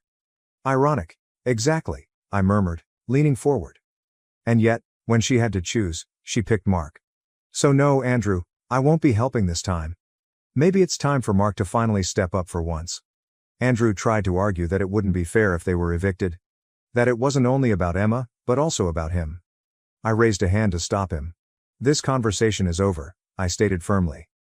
"I wish you both the best, but I can't keep solving your problems." I stood up, leaving him to his cold coffee and frustration. When I arrived home, Sarah was waiting for me, like if she knew what had happened. I didn't give her any specifics because she didn't need them. She could tell I'd declined to help. Emma and Andrew have since stopped trying. Sarah is still unhappy, but she has stopped pushing me to give in. But something tells me that this is not over. When a castle collapses, there is always more rubble to come. 6 months have passed since the wedding, and to be honest, they have felt weirdly liberated. I've held steadfast in my choice not to get involved in Emma and Andrew's troubles, even if it means dealing with Sarah's persistent resentment. She does not say it directly, but I can see it in her eyes. She hasn't forgiven me for what she considers a betrayal. No matter how many times I explain that this is not about money, but about respect, she either doesn't get it or refuses to. But the space between Emma and me has provided unexpected solace. For the first time in years, I am free of the burden of always being the one to keep everything together. I've refocused on myself, taken up old hobbies like woodworking, and spent more time with friends, things I'd neglected for far too long. I felt awful at first for taking this space for myself, but now I see it as vital. Still, the drama has not subsided. Sarah told me a few weeks ago that Emma and Andrew had finally been evicted. They couldn't come up with enough money to catch up on rent, and their landlord lost patience. They're now staying with Andrew's mother in a tight apartment that barely fits 2 people, let alone a married couple. Sarah was outraged as she told me this. "This wouldn't have happened if you had helped them," she added, her tone heavy with the now familiar blame. I did not bother answering. Whatever I said, Sarah would always perceive me as the villain responsible for Emma's problems. What she doesn't know is that deep down, I know I did the right thing. Emma chose to throw me aside, and now she has to deal with the repercussions. Sarah finds it ironic that Mark has been absolutely absent during this. He didn't even answer when Emma asked for aid. It's not surprising, given his track record of unreliability. But I find it odd that, despite Emma's efforts to elevate him, he is nowhere to be found when she needs him the most. Sarah told me something a few days ago when she was making dinner, and it almost made me chuckle. Emma says Mark promised to help her find a new place to live, but he still hasn't followed through. He says he's waiting for his finances to stabilize. I arched an eyebrow, staring at her in amazement. And Emma still believes him? After a lifetime of broken promises, she still believes him? I inquired, not angry, but really curious. Sarah sighed and looked at me with despair. He's her father, she stated simply, as if this explained everything. That exchange stuck in my memory for years. I had attempted to replace the vacuum Mark had left in Emma's life, but now I wondered if it had all been in vain. Perhaps biology has always been more important to her than her deeds. Perhaps I was never competing with Mark's presence, but with the mere fact that he existed. Emma finally contacted me around a week ago. Surprisingly, it was not about money. She sent a message indicating she wanted to meet and speak. I was hesitant to respond for a long time, but curiosity eventually won out. We met at a park that she used to frequent when she was younger. Emma was already there, sitting on a bench and nervously fidgeting with her hands. When I approached, she rose up and gave me a cautious hug. One that did not feel sincere, but which I accepted out of politeness. We sat for a few minutes in awkward silence. Then she began speaking, but not about why she had summoned me there. Instead, she talked about how difficult it was to live with Andrew's mother, the strain in her marriage, and how much she missed her own space. I listened without interrupting. I could see she had a lot to unload. She finally came to the point. "Dad," she murmured, a word that once meant a lot to me but now feels hollow. "I know I've disappointed you. I know the wedding hurt you, and I don't think I realized how much until it was too late." I waited, allowing her to continue. Inside, I felt a range of feelings, including disbelief, sadness, and lingering bitterness. Emma took a big breath before saying, "I just want to say I'm sorry for how things turned out. I never meant to make you feel replaced." "But you did," I said calmly and firmly. "Not just at the wedding, Emma. Every time you ignored everything I did for you, every time you chose to see Mark as something he never was.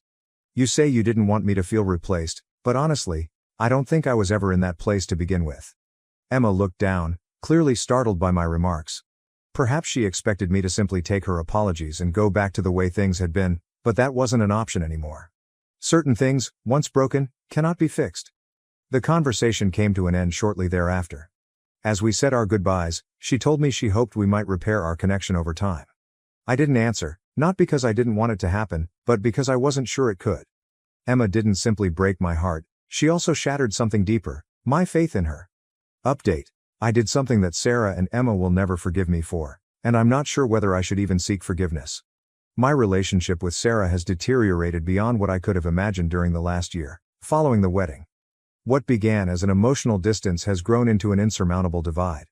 We no longer feel the love, bond, or respect that we once had. We still share a house, but not our lives. Since the wedding, there has been no intimacy. At first, I assumed it was a momentary reaction to stress, but as the months went, I realized Sarah was more than upset. She was bitter. She blamed me for Emma's pain, and this anger permeated every aspect of our marriage. We used to spend our nights talking or watching movies, but now they are silent. Every time I try to reach out, she pulls back, creating a barrier between us. In the midst of this desolation, Sophie, Sarah's best friend, joined my life. She had always been Emma's delightful aunt, bringing her lavish gifts and telling humorous stories. However, after the wedding, something changed. She began phoning more frequently, checking up on me. At first, I assumed she was attempting to help Sarah and me reconcile. But as time passed, I understood it was more than that. Sophie was the only person who really listened. She told me something no one else had. That I was correct. That my feelings were genuine. That I had been treated unfairly. And that Sarah was being unkind to me. I grew to look forward to our chats. She did not perceive me as the villain in this scenario. I will not suggest that this was planned, since it was not. It just happened, like a river discovering a new route. One night, after another lengthy conversation, we sat in silence, just looking at each other. We had discussed everything. How I felt invisible in my own home, how Sarah had become chilly, and how my life seemed to be crumbling apart. Sophie suddenly seized my hand and said something that left me speechless. "You deserve to be happy, and they aren't letting you." I'm not sure what made me lean in, her voice, the way she looked at me, but before I knew it, I was kissing her, and she didn't move away. That night, I did not go home. I spent the hours with Sophie, talking and laughing, allowing months of repressed feelings to surface. For the first time in years, I felt seen. I felt wanted. Most significantly, I felt understood. I know I'm doing something wrong, yet I don't regret it. Sophie has been my sanctuary, someone who actually sees me. I found with her what I had lost with Sarah: connection. Sarah suspects something. She observes me when I arrive home late or leave to answer messages, but she has not confronted me. Sophie too experiences guilt, but neither of us regrets our actions. I know this cannot endure. When Sarah finds out, there is no turning back. But for the time being, I don't feel alone. Final update. 2 years have gone. Looking back, it seems like a faraway storm, yet the wounds linger. I've rebuilt my life, but I'm not sure if I can ever reverse the harm. Sarah and Emma cut me out totally, which freed me. When I eventually admitted, Sarah's reaction was even more strong than I had anticipated. She confronted me before I could respond. "What is this? I've seen the way you've changed. Tell me the truth," I said. "Sophie and we've been seeing each other. She was there for me when no one else was." Sarah's expression shifted from disbelief to wrath. Then followed the words that still haunt me. "So all of it, everything we built, meant nothing to you?" I stood there, speechless. All I had done was try to keep my family together, but I had failed. "Sarah," I replied, my voice quivering, "while you were trying to save Emma, I lost myself, and you didn't even notice." She yelled so loudly that it hurt. "What you've done is unforgivable. How could you destroy our family?" Emma walked in. She already knew. Her voice was icy. "I thought you were better than this, but you never cared, did you? You just wanted to be the hero, and look at what you've done." "That's not true," I replied, frightened. "You pushed me away. You chose Mark, and when you needed something, I was just supposed to fix it. But when I gave you everything, it was never enough." "Was it enough?" Sarah cried. "That doesn't justify this betrayal. Clara, let him go." And with that, they urged me to leave and never contact them again. It stung, but I felt relieved. There was nothing more to save. I relocated to a little flat. The divorce procedure was arduous, but the legal struggle was not the most painful part. It was realizing that the life I had built was over. Sophie was there for me throughout it all, providing comfort and motivation. She did not excuse my mistakes, but she also did not criticize me. Months later, as I was finally getting my life back together, I received a message from Emma. "Dad, I know I hurt you. I know I failed you, but you will always be my father. I'm sorry. I know things will never be the same, but I will always love you." I did not respond right away. The wounds were still too deep. Maybe one day I'll find peace, but for now, I'm moving on, regardless of what I've left behind. I discovered that my stepdaughter had been manipulated by her biological father into investing her tuition money in a fake startup project. "Why don't you just disappear?" my stepdaughter said during a fight. Her mother joined in. "We'd be better off without you." I didn't say anything. I had just packed my suitcases. This morning, my phone exploded with 13 missed calls. Something seemed strange when I strolled into our living room. The house was abnormally silent, but that wasn't all. My gaze swept over the room, attempting to determine what was wrong. Then it struck me. All of our family photos looked different. I took a step closer to the enormous frame above the fireplace, which was from our trip to Yellowstone last year. The photo was present, but I wasn't. Every photo of me had been painstakingly erased, creating embarrassing gaps in family memories spanning the previous 3 years. I was standing there, my coffee cup becoming cold, when I heard Stella's upstairs door softly close. My stepdaughter's footsteps stopped at the top of the stairs. She had obviously seen I was awake. After a brief pause, she walked down, phone in hand, purposefully avoiding eye contact as she headed toward the kitchen. "Morning," I said, my tone calm. The hush that followed was thick with intention. 3 years. That was how long I'd been in Stella's life. 3 years of gradually establishing trust, of movie nights and math homework assistance, of attempting to be present without going too far. At the age of 16, she began to drift away. I expected ordinary teenage rebellion, but this seemed different. It began last week, when I offered to assist her with her chemistry project. She'd been grappling with the subject, and I figured it didn't matter what I thought. Her remark was like a slap. "Stop pretending you care about my grades. You're not my real dad." I'd heard variants of that before, but something about her tone was different, sharp and intentional. My wife, Delilah, was in the kitchen and must have heard, but she did not say anything. That quiet felt like taking sides. The tension grew over the week. Small things. Dishes left in the sink, with pointed looks. Doors close a little too harshly. Conversations halted when I entered the rooms. Delilah also became distant, avoiding my attempts to clarify what was going on. She's just being a teenager, Thomas. Don't make it about you. But everything burst last night. Stella was texting during supper, which goes against our customary norms. When I gently reminded her, she threw down her phone. God, why are you always policing everything I do? Why can't you just leave me alone? Stella, I said. I'm just trying to what? Play dad? I already have one. She stood up, the chair scratching against the floor. Why don't you just disappear? Nobody asked you to try so hard. It's pathetic. I looked at Delilah, not sure what I was expecting. Support? Mediation? Instead, she placed her fork down and calmly murmured, maybe we'd all be better off if you did. The words hung in the air, like smoke. 3 years of memories flew through my mind. The day Stella first laughed at one of my dad jokes, the night she called me in tears after her first boyfriend broke up with her, and Delilah's proud smile when Stella requested me, not her mother, to help her pick out her prom outfit. I stood up slowly, my food half finished. Okay, I replied simply. Okay, what? Stella demanded. But something flickered in her eyes. Uncertainty, perhaps. If that's how you both feel, okay? I strolled upstairs to our bedroom and took out my old duffel bag. I could hear them whispering downstairs, but no one came up while I gathered enough clothes for a few days. I saw that my hands were not shaking. I felt strangely relaxed. Stella had already left, most likely to her room, when I arrived. Delilah stood at the kitchen doorway, arms crossed. So you're just leaving? That's your solution? You said you'd be better off, I responded, looking for my keys and wallet. I'm respecting that. That's not, I didn't mean. She paused. Pride, wrath, or something else kept her from saying what she wanted to say. I took up my purse. I'll be at Ryan's. I'll figure out something more permanent soon. I hesitated at the doorway. You know, when Stella said those things before, it hurt. But hearing you agree? That broke something, Del. I drove to Ryan's apartment in solitude. He looked at me and immediately set up his guest room. That's the type of friend he is. I turned off my phone and took a sleeping pill from my emergency travel box. This morning, I awoke to find sunlight flowing through unfamiliar drapes. When I eventually turned on my phone, it was filled with notifications. 13 missed calls, 8 from Delilah, 3 from Stella, and 2 from Quinn, my sister. 27 text messages, 4 voicemails, I have not listened to them yet.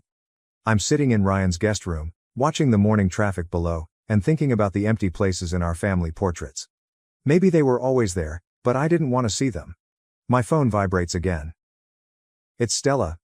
After everything that has transpired, I find myself staring at her name on the screen, wondering what is so necessary right now. But I am not ready. Not yet. Walking away isn't always the hardest part, it's deciding whether to walk back. Update 1. First and foremost, I'd like to thank everyone who left positive comments on my previous post. I did not expect such a large response. To answer the most common questions, yes, I have read the messages. No, I have not responded to any of them yet. And yes, I am still at Ryan's. This morning began like the others, me pretending to focus on work while glancing at my phone, debating if I should break the stillness. Then Ryan dropped a bomb during breakfast. Miles is back in town, he announced, sliding his phone across the table. On Facebook, there was a photo of Stella's biological father posted at a local restaurant. 2 weeks ago? The same Miles who hasn't paid child support for 3 years. The same Miles who had missed Stella's last 4 birthdays. Suddenly, everything made sense. I scrolled through my messages again. Delilah's communications have evolved, from angry to, very mature, Thomas. Instead of talking, run away. To the concerned, please let us know you're fine. To something more complicated, her most recent read, there's something you need to know. It's Stella, please call. Quinn arrived about lunchtime, ready with coffee and that no-nonsense expression she gives when she's about to meddle in my affairs. You look like hell, she said, sliding into Ryan's couch. Thanks. Always good to see you too, sis. She did not smile. I ran into Stella at the mall yesterday. That caught my interest. How is she? Meeting Miles. For coffee? She didn't see me, Quinn said, observing my reaction closely. She looked hopeful. You know that look she gets, like when she's trying not to get too excited about something? I understood exactly what she meant. It's the same expression Stella had when she was accepted to the summer camp last year, as if she was terrified to believe something good was happening. "Did you know he's been messaging her for months?" Quinn asked. "Promising to make things right this time?" My stomach turned. I checked Stella's Instagram, which I rarely do. Her most recent post was a snapshot of her and Miles. Caption: "Real family time." Her friends' replies were loaded with heart emoticons, and none of them were aware of the background. Ryan, who had been quietly listening, eventually piped up. "Remember what happened last time he showed up?" Stella was 13. I remembered. Miles had arrived with huge promises, stayed for 2 weeks, and then vanished again. Stella remained in bed for several days afterward. Delilah and I spent months regaining her trust and assuring her that she was enough. That she deserved more. As if on cue, my phone lit up with a text message from Delilah. "He's asking her to move in with him. She's actually considering it. Please, Thomas. I know you're angry with me, but she needs you." I began typing multiple responses. I deleted them all. What could I possibly say? "Sorry, you told me to disappear, but now you need me to reappear?" The entire event seemed like a terrible joke. Then followed another notification. Stella's latest Instagram post, a photo of college brochures scattered across her bed. The headline reads, "Big change is coming. Sometimes you have to choose your real path." Miles said those precise words 3 years ago, right before he traveled across the country to pursue his true passion and stopped returning Stella's calls. Quinn must have noticed something on my face. "What are you thinking?" I glanced at my phone, reading Delilah's message. Then I quietly said, "I'm thinking about the day I married Delilah. Remember what Stella said in her speech? How sometimes family finds you when you're not looking for it." Quinn nodded. "And now," I sighed. "Now she's posting about her real family and her real path while Miles plays Father of the Year. He's got her convinced." My phone began to ring, and I came to a stop. Unknown number. "Thomas, this is Miss Anderson from Riverside High. I'm Stella's guidance counselor. I know this is unusual, but I need to speak with you about some concerning changes in Stella's academic plans and recent behavior. Would you be able to come in tomorrow morning?" I consented to the meeting, my thoughts racing. Stella had maintained straight A's since freshman year, anxious to attend a good institution. What might have changed? Quinn and Ryan both looked at me expectantly as I hung up. "So?" Quinn asked. "I think it's time to stop being silent." I took up my phone and eventually opened Stella's voicemail. Her voice was low, unlike her normal assurance. "I know you probably hate me now, and I get it. I need to tell you something. About why I said those things. About Miles. Please call me back." Something in her voice reminded me of the 13-year-old girl who would check the mailbox every day, hoping for a letter that never arrived. I have a meeting with the guidance counselor tomorrow at 9 o'clock. After that, I believe it is time for some honest conversations. Because disappearing occasionally allows you to view things more clearly from a distance. The school's number is still shown on my screen. Next to it is a text notification from Miles to our family group chat, which I am still a part of. Great news! Big announcement at dinner tomorrow night. I have a feeling I know what the announcement will be. And I will not let history repeat itself. Update 2. I spent the last hour figuring out how to write this update. The meeting with Miss Anderson showed something I had not expected. And what happened next? Well, let me start at the beginning. I arrived at Riverside High early and observed students rushing to the first period. A couple of Stella's classmates knew me, and their quick glances and murmurs informed me that stories about my absence had already circulated. Miss Anderson did not waste time after I sat down. "Stella submitted paperwork to withdraw from her advanced placement classes yesterday," she explained, sliding a form across her desk. "She's also dropping out of the French club and student council." When I asked why, she said she's transferring schools next semester. My chest tightened. Stella battled hard to get into these programs. She had been counting on extracurricular activities to help her college applications. "There's more," Miss Anderson added. "Last week, she asked me to send her transcripts to 3 different schools. All in California." She halted and attentively observed me. "The same city where Miles recently purchased property." That's when things started falling into place. I brought out my phone and showed her Miles' huge announcement text. "Let me guess. He's opening a new business out there." She nodded. Stella mentioned something about a startup. Said her father needs family investors to get it off the ground. The usual, nauseous feeling returned. The same one I received 3 years ago, when Miles persuaded Delilah to lend him money for a sure-thing business endeavor. We never saw the money again. I left the school and drove directly to our house. Delilah's automobile was in the driveway. I could see her pacing in the kitchen with a phone to her ear. She saw me and ran to answer the door before I could knock. He asked her for money, she replied promptly. Her college fund. He's been filling her head with promises about this tech startup. Saying that if she invests now, she'll make enough to pay for any college she wants. Where is she? Coffee with Miles. Again. Delilah's voice broke. I tried telling her it's a scam, but she accused me of being jealous, that he's finally stepping up. She said at least he believes in her dreams. I sat down at the kitchen counter, the identical location where everything collapsed a week ago. Why didn't you tell me he was back? I tried to handle it myself. She exhaled. I wondered if I could keep them apart.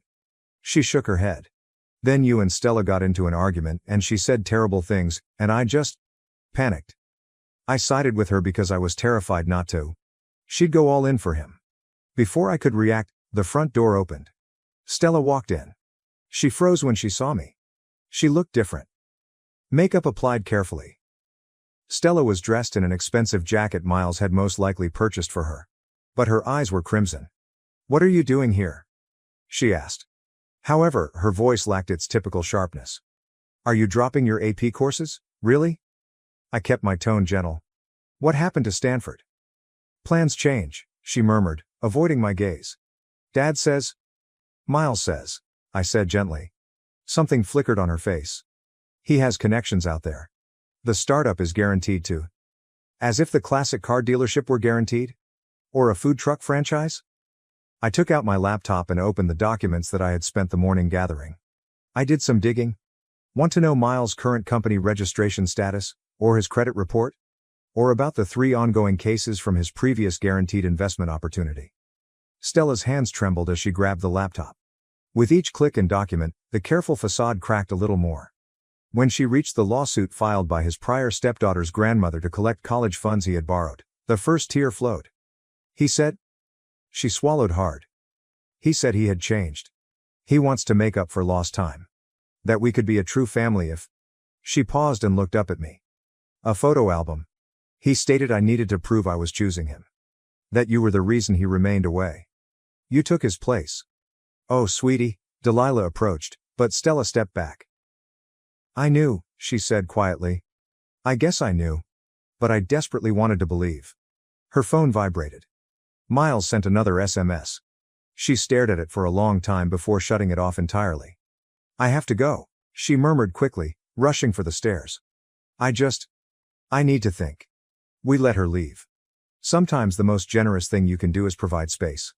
Hours have passed. Delilah and I talked, truly talked, for the first time in weeks. Regarding worries and blunders. About Stella, Miles. About us. Around midnight, I was preparing to return to Ryan's when my phone lit up with a text from Stella. I messed up. Everything's messed up. Can we talk? I mean, really talk? Not about Miles or money or anything, just, remember when we used to have ice cream after my dancing classes and you'd let me rant about school drama? Could we do that? I know I don't deserve it, but I'm composing this from my car, which is parked outside our local ice cream shop. It's supposedly closed, but the owner recognizes us. We have been coming here for 3 years. He is staying open late just for us. Stella just arrived in her mother's automobile. She's sitting there, probably gathering up the nerve to enter. Exactly as I am. Sometimes the most difficult conversations begin with the slightest steps. Or, in this case, mint chocolate chip ice cream at midnight. Final update. That night in the ice cream shop altered everything. Stella spoke for hours. About Miles' manipulation. Her anxieties and guilt. But it was something she said in passing that piqued my interest. Miles had asked Jessica to get her friend's parents to invest in his firm as well. Something clicked. I remembered the lawsuits I'd discovered, a pattern of targeting families through their children. The rage I'd been hiding now had a purpose. You know, I explained carefully. What he's doing isn't simply ethically wrong. It is illegal. Stella glanced up from her melting ice cream. What do you mean? I described securities fraud and unlawful investment techniques. Her eyes widened as she took out her phone and showed me the group conversations where Miles was directly soliciting investments from children. That night, after sending Stella off, I made some phone calls. Quinn has a friend in the SEC. Ryan knows someone in the district attorney's office. By the morning, I had a plan. Miles didn't see it coming. He was too preoccupied with his big announcement dinner, where he intended to persuade Stella to hand over her education fund. He had also invited the parents of some of her friends, adding to the list of prospective targets. The dinner was held at an expensive restaurant. Miles was in his element, discussing Silicon Valley connections and assured profits. I waited for the appetizers to arrive before rising up. "Before we continue," I said, "there are some people who'd like to join us." On cue, 2 federal agents and a state investigator entered. Miles' face changed from confident to confused, to terrified, in seconds. Miles was operating more than one fraud, it seems out. The detectives discovered 7 different fraudulent schemes in 3 jurisdictions. Every time he reconnected with Stella over the years, he would set up new victims. The classic automobile dealership that cost Delilah her funds was part of a broader scam scheme. The food truck franchise follows the same pattern. But here's the beautiful part: he'd gotten sloppy this time. He had documented everything in texts and emails to Stella, believing she would never turn against him. When she forwarded the messages to the investigators, his fate was sealed. Are the parents present at the dinner? They wore wires. Every promise, lie, and illegal investment pitch was recorded. Miles tried to run, knocking over a waiter before sprinting for the door. He took 3 steps before being stopped by security. As they led him away, he gave Stella that manipulative puppy dog expression that she had fallen for so many times. "This is all a misunderstanding, sweetie. Tell them I am your father." Stella stood up, shoulders straight. "My father's right here," she said, taking my hand. "And he just watched you get exactly what you deserve." The aftermath was intense. News coverage, victim statements, more families are coming forward. The investigators discovered over $2.3 million in stolen funds. Miles estimates 15 to 20 years. His startup consisted solely of a website and some stolen photos of a real tech company's office. But the true victory was not witnessing Miles' arrest. It was the brief moments that followed. Stella placed all of her photos with Miles in a box and donated them to the prosecution. "Evidence," she said, with a hint of her old smile. She reapplied to her AP courses. In light of the circumstances, the school was understanding. Instead of being angry, her friends' parents formed a support group for families impacted by similar scams. Something good came from something bad. Stella asked me last night for help with her college essays. "I have a pretty unique story now," she explained. "How many people can write about bringing down their biological father's fraudulent empire? Delilah and I are in counseling. There is trust to rebuild and wounds to heal. But watching her meticulously place my photos back in the family albums and straighten each one, that expressed more than words could." Stella came down early this morning for breakfast. She carried an envelope with her. "I found this in my room," she explained, passing it across the table. "Miles asked me to send it last week. It is investment documentation for his startup. I figured you would want to add it to the evidence file." I stared at the envelope, then at her. "Do you want to deliver it to the investigators together?" She grinned, the genuine, unrestrained smile I had missed. "Can we get ice cream afterwards?" Some may argue that the vengeance was excessively severe. Whatever happens, that family is still family. However, a real family does not strive to take your future. A real family will protect you, even if it means shielding you from other relatives. Miles' sentencing date is next month. Stella plans to read a victim impact statement. She spent weeks working on it, painstakingly rewriting each word. She requested me to review it yesterday. "It needs a good ending," she went on. "Something that shows I'm not just his victim anymore." I believe she's already found that ending. It's in the way she holds her head up right now. In how she assists other children in identifying similar schemes. In the college brochures on her desk. Her actual route. Not the one Miles attempted to sell her. Moving on sometimes entails ensuring that the past does not harm others. And sometimes, the finest retribution isn't simply watching someone face consequences, it is thriving despite them. We are having a family meal tonight. Only the 3 of us. Stella's making her famous pasta sauce, which she learnt while watching cooking videos with me during lockdown. Normal, boring, and wonderful. Things related to the family.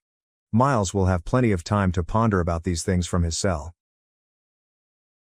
After my father passed, my family grew distant due to our spoiled sister.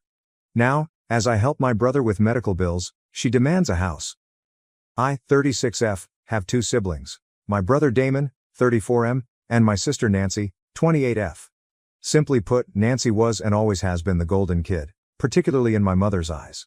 Dad had some wisdom. He'd periodically urged Nancy to cut it out, but he gave her far more liberty than Damon or me. Mom. Forget it. She would let Nancy get away with anything. Nancy was what my parents affectionately referred to as a surprise. She arrived considerably later than Damon and me, and I really feel the age difference contributed significantly to the special treatment. She has been handled differently since she was able to walk and talk. It's tough to pinpoint exactly how it manifested, but it was everywhere. More attention, a larger presence, constant praise, basically more of everything great. What if she misbehaved? No consequences. Mom would laugh it off like it was the cutest thing in the world. Growing up in the shadow of a beloved brother is an especially terrible experience. It reduces your self-worth. You continuously feel inadequate, as if you're always in second place, or, in my case, third. You begin to believe that no matter how hard you work, you will never be as excellent as others. The most hurtful component was Mom's outright reluctance to admit the bias. If Nancy said something cruel, and trust me, she had a skill for it, Mom would ignore our injured sentiments, stating we were overly sensitive or Nancy was joking. However, it was never a joke. You could see it in Nancy's eyes, in the small, satisfied grin she'd give. She relished making us feel small. I recall a period when I was approximately 12. I received new clothing, which I was quite excited about. Nancy took one look at me and exclaimed, "It makes you look even wider than usual." Mom just laughed and said, "Oh, Nancy, don't be silly." But I felt my face boil with humiliation. It was a consistent pattern. Our family seemed divided into two teams. Mom and Nancy against the world, and Dad, Damon, and me, who were constantly on the defensive. Even Dad wasn't a dependable teammate. He would frequently flip sides, presumably to keep the peace. So, what types of activities did Nancy do? It was a relentless assault of vitriol directed at anything and everything: my appearance, Damon's job goals, our life choices. Nothing was off bounds. She had a flair for identifying and exploiting your insecurities. The Thanksgiving situation with Damon is an excellent illustration. He was enthusiastically expressing his literary degree, his love of reading, and his desire to write. Nancy casually referred to him as an unemployed burden at the dinner table, in front of the entire extended family. The hush that ensued was deafening. Dad grumbled something about Nancy being out of line, but Mom simply smiled indulgently. Another day, after a particularly demanding week at work, I was complaining to Nancy about how fatigued I was. She pounced on that, starting into a rant about how I looked extremely haggard and how my long hours meant I'd never find a guy. She said, and I remember the exact words because they stung so badly, "You look like you haven't slept in days, and honestly, no guy wants a workaholic hag who looks like she's aged 10 years in the past too." I went utterly silent for several weeks following that. I couldn't force myself to speak to her. It wasn't only us. She treated friends, extended family, and strangers with the same casual disrespect. Anyone other than Mom was fair game. Damon and I rightly harbored considerable hatred. We despised Nancy's brutality, but we despised Mom much more for allowing it. I recall having a particularly intense debate with Damon during which I stated that we despised her for it, referring to Mom's unflinching support for Nancy's behavior. I know it seems harsh, but it's the honest truth about how we felt. I believe Nancy's physical attractiveness contributed to her difficulty coping. She appeared conventionally attractive. I know it sounds petty to admit, but it is relevant. It is simpler to disregard insults from someone you consider equal, or even someone you regard as inferior to you. However, when someone who is commonly regarded as gorgeous tells you that you are not, it is taken more seriously. It plants the seed of doubt in your mind. I began to question my own appearance and worth. Looking back, with the advantage of hindsight and therapy, I believe Nancy's relentless urge to criticize others stemmed from her own deep-seated insecurity. She did not follow a traditional career path. She dabbled in freelance graphic design, but it was more of a pastime than a profession. She depended greatly on our parents, both financially and emotionally. Perhaps she belittled others to compensate for her own perceived flaws. Damon and I tried to disregard her words. Until we were 25, things changed radically. Our father died 8 years ago, and he was, in many ways, the glue that held our fragmented family together, despite his own role in the imbalance. He wasn't ideal. He certainly tolerated Nancy's behavior more than he should have. But he was the one who periodically attempted to mediate, to smooth things over, to keep some sort of order. His death devastated their fragile connection. After he left, Damon and I began to move apart from Mom and Nancy. It began slowly, with fewer phone calls and visits. We'd still see them at big family gatherings, the rare holiday, and maybe Christmas, but only on special occasions, if we felt like it. If we wanted to, we could make that phrase our motto. Then it became an intentional decision. We actively began avoiding them. A wall, as I've learned to call it, had formed between us and them. Honestly, I liked the wall. It provided a much-needed barrier, reducing exposure to Nancy's attacks and witnessing Mom's angry enabling. Initially, following Dad's illness and final death, we made real attempts to retain communication. We felt obligated, I think. But those attempts were really strained. Each phone contact and visit felt forced and unpleasant. During those brief contacts, Mom would almost always say or do something that reinforced our need for distance. She'd make some lovely remarks about Nancy's non-existent successes or discreetly critique our decisions, reminding us of why we were pulling away in the first place.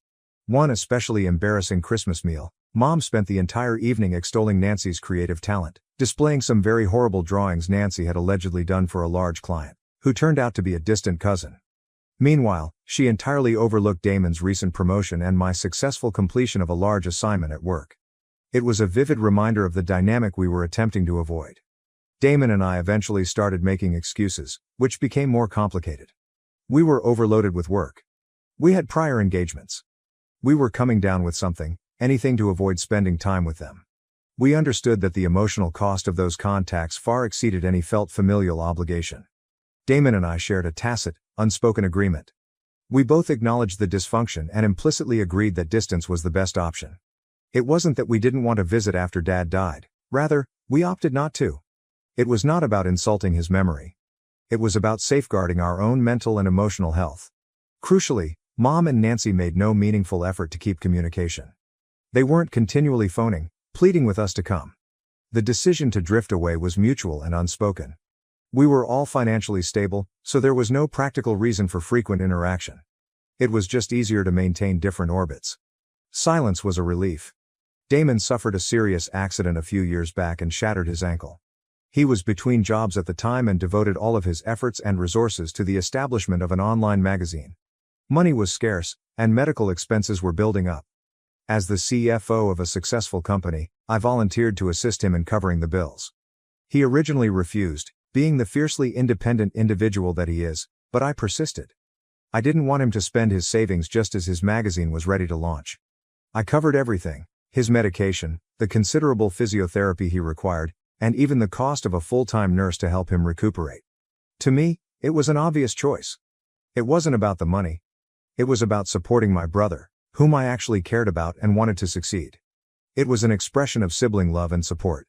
This gesture of charity, however, unintentionally established a hazardous precedent in the minds of Nancy and my mother. A few weeks later, Nancy called me and left me stunned. It was so bold and weird that I immediately assumed she was joking. She told me she wanted to acquire a penthouse apartment. Not just any apartment, but a penthouse, and she required my financial assistance. She defended her ridiculous request by claiming that she was embarrassed to still be living with her mother at the age of 28, and that since I had helped Damon, it was only fair that I also aid her. She carelessly forgot to disclose that she only had enough money to pay for half of the cost of this luxurious apartment. My instant reaction was a mix of disbelief and boiling rage. We rarely talked, and when we did, it was generally interrupted by Nancy's insults and hostility. And now, out of nowhere, she is asking for a large sum of money. It was surreal. We had not had a genuine, meaningful chat in years. The last time we spoke, she was busy criticizing my life choices, doubting my career, and making snarky remarks about my appearance. The audacity was amazing. I sought to understand her career, or lack thereof. She billed herself as a freelance graphic designer, although it was more of a casual pastime than a legitimate profession. She had no formal education, no degree, and no portfolio to speak of. She'd made a couple of posters for Dad's firm years ago, but they hadn't been utilized. She pretended to have a list of exclusive clients, but they were mostly family friends drawn in by Mom's constant push. It was certainly not a career that would allow me to afford a penthouse. So I gave a solid no. I told her straight out that I was not going to support her expensive lifestyle. I suggested, perhaps a little harshly, that she consider finding a real job if she wanted to purchase such pleasures. I know it wasn't the most polite response, but I was honestly taken aback by her entitlement. She took my refusal poorly, as one would expect. She went on a furious diatribe, accusing me of bias towards Damon. She screamed about how I had readily assisted him with his medical expenditures and how it was my responsibility as the eldest sibling to support her too. She entirely ignored the reality that Damon's predicament was an actual emergency, whereas hers was a self-induced craving for luxury. I tried to be calm, But my patience was getting thin. I reiterated my refusal, emphasizing that I was not a bank and was not obligated to pay her unreasonable goals. I was so disgusted by her entitlement and complete lack of self-awareness. It was as if she truly believed she deserved this penthouse simply because she was my sister. The talk quickly turned into a full-fledged dispute, with Nancy's voice reaching near hysterical levels.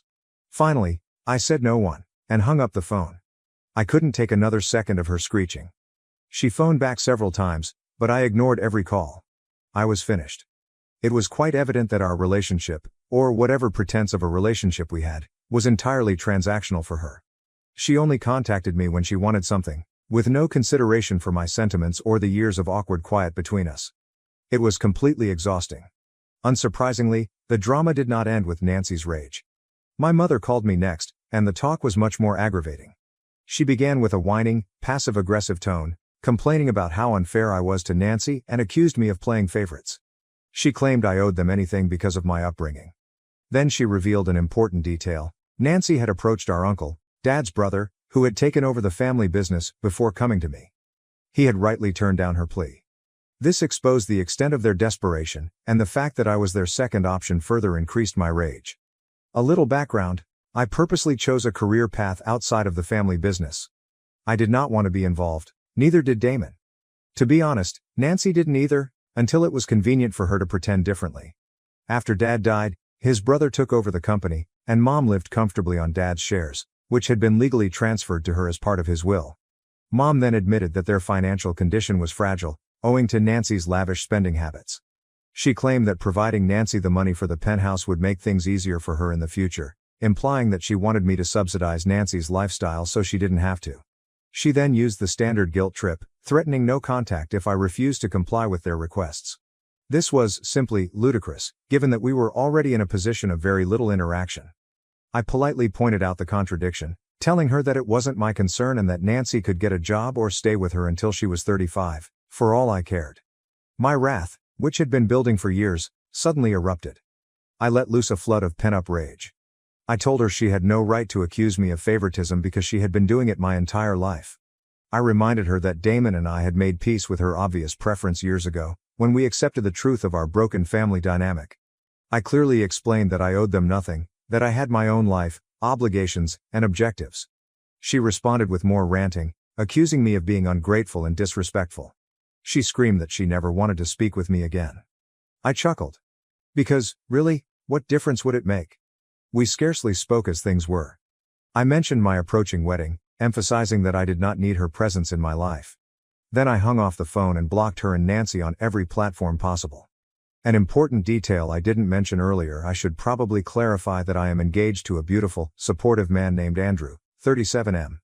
We've been together for nearly 5 years, and he's been quite understanding of the nuances of my familial situation. Initially, I considered bringing Mom and Nancy to the wedding solely out of obligation, a desire to keep some sort of family peace. But what happens following that explosive phone call? That thought went totally. However, the aftermath of the confrontation was not as simple as I had anticipated. Mom, unable to reach me directly, messaged Andrew via social media. She poured out her highly biased version of events, expressing her profound disappointment in me and announcing that she would permanently cut me off. Despite knowing I was right, I felt a little guilty. It's a bizarre, irrational feeling, that societal indoctrination that tells you that family is everything, regardless of how bad the connection is. Furthermore, Andrew first hesitated to grasp the situation properly. He is from a close-knit, caring, and supporting family. He had no idea that his mother and sister could be so cruel. He originally felt pity for Mom and Nancy, seeing them as the victimized parties. He couldn't fully realize the severity of the malfunction. This caused a temporary but major strain between us. I felt myself having to justify my conduct, explaining the situation's history once more. So, Reddit, AITA. I honestly don't believe I am, but I'm interested in hearing your thoughts. And thank you for reading this entire long narrative. Update 1. Fortunately, the encouragement I received online from strangers on Reddit who had read earlier sections of this story was quite affirming. Their remarks, shared experiences, and unflinching support all helped to alleviate those niggling doubts. They reminded me that I wasn't alone, that my emotions were genuine, and that I had every right to defend myself from toxic people, even if they were family members. Damon, as always, reiterated what the online trolls were saying. He reminded me of innumerable examples of Mom and Nancy's manipulative conduct, constant negativity, and complete lack of empathy. He acknowledged my feelings and assured me that I wasn't being unreasonable or overreacting. He, too, had been through it. He understood. A crucial turning point. The most significant turning point, however, was when Damon sat down with Andrew and described the problem from his perspective. He gave specific examples, went over the history of the family dynamic, and built a vivid picture of the emotional toll it had on both of us. Hearing it from Damon, who had seen the dysfunction personally, made all the difference. Andrew's opinion changed almost fast. He finally understood. He saw the problem for what it was. A toxic, extremely unhealthy familial dynamic that I needed to get away from. He apologized for his initial concerns, confessing that his own happy family experiences had blinded him to the reality of my circumstance. He even stated that his own parents would never behave in such a manner. From that point forward, Dad became my loyal supporter, totally backing my decision to cut ties with Mom and Nancy. Taking action, so we took action. We stopped them, Mr. Damon, Andrew, all of us, on all platforms. Update 2, just as I thought it was over? Just as I thought the drama was done, it took another unexpected turn. My uncle, Dad's brother, who had taken over the family business, contacted me and Damon about an urgent situation. He sounded quite anxious. Nearly frantic. He informed us that Mom was preparing to transfer a significant percentage of her company shares to Nancy. And not just any shares. She meant to offer Nancy voting shares, giving her enormous authority over the company. His reaction was quick. He thought it was a completely bad idea. A recipe for calamity. He understood, as we all did, that Nancy was completely incompetent in business. She had no experience. Complete lack of comprehension. She has absolutely no interest in anything other than her own superficial desires. Giving her vote rights in the corporation was, in his opinion, a terrible blunder that may destroy the entire operation. He stated that while Mom theoretically had voting authority, she had always deferred to his judgment. She had never interfered with the operation of the firm, trusting him to make wise decisions. He was really concerned that if Nancy took control, things would change.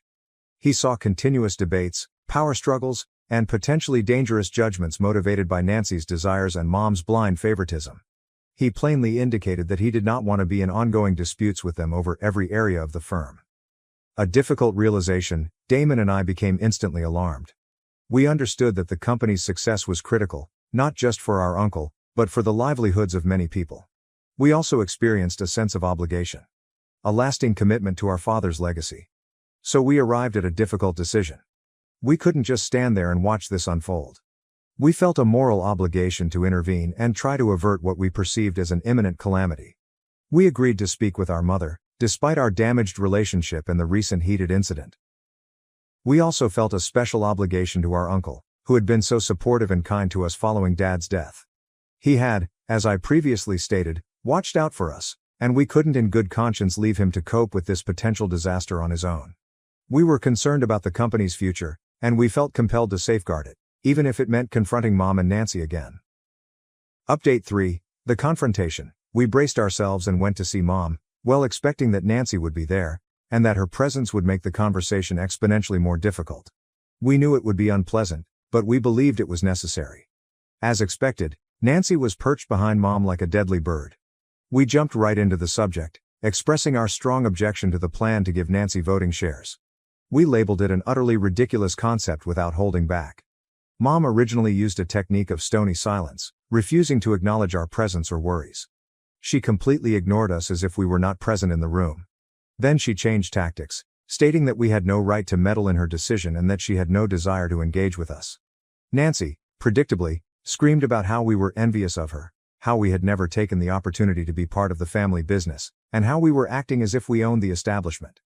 Her voice rose to a fever pitch, and her face distorted with wrath. It was an extremely unpleasant and stressful scene. I anxiously tried to argue with Mom, appealing to her sense of logic and accountability. I informed her, on several occasions, that Dad had expressly specified that he did not want any of his children involved in the day-to-day operations of the company.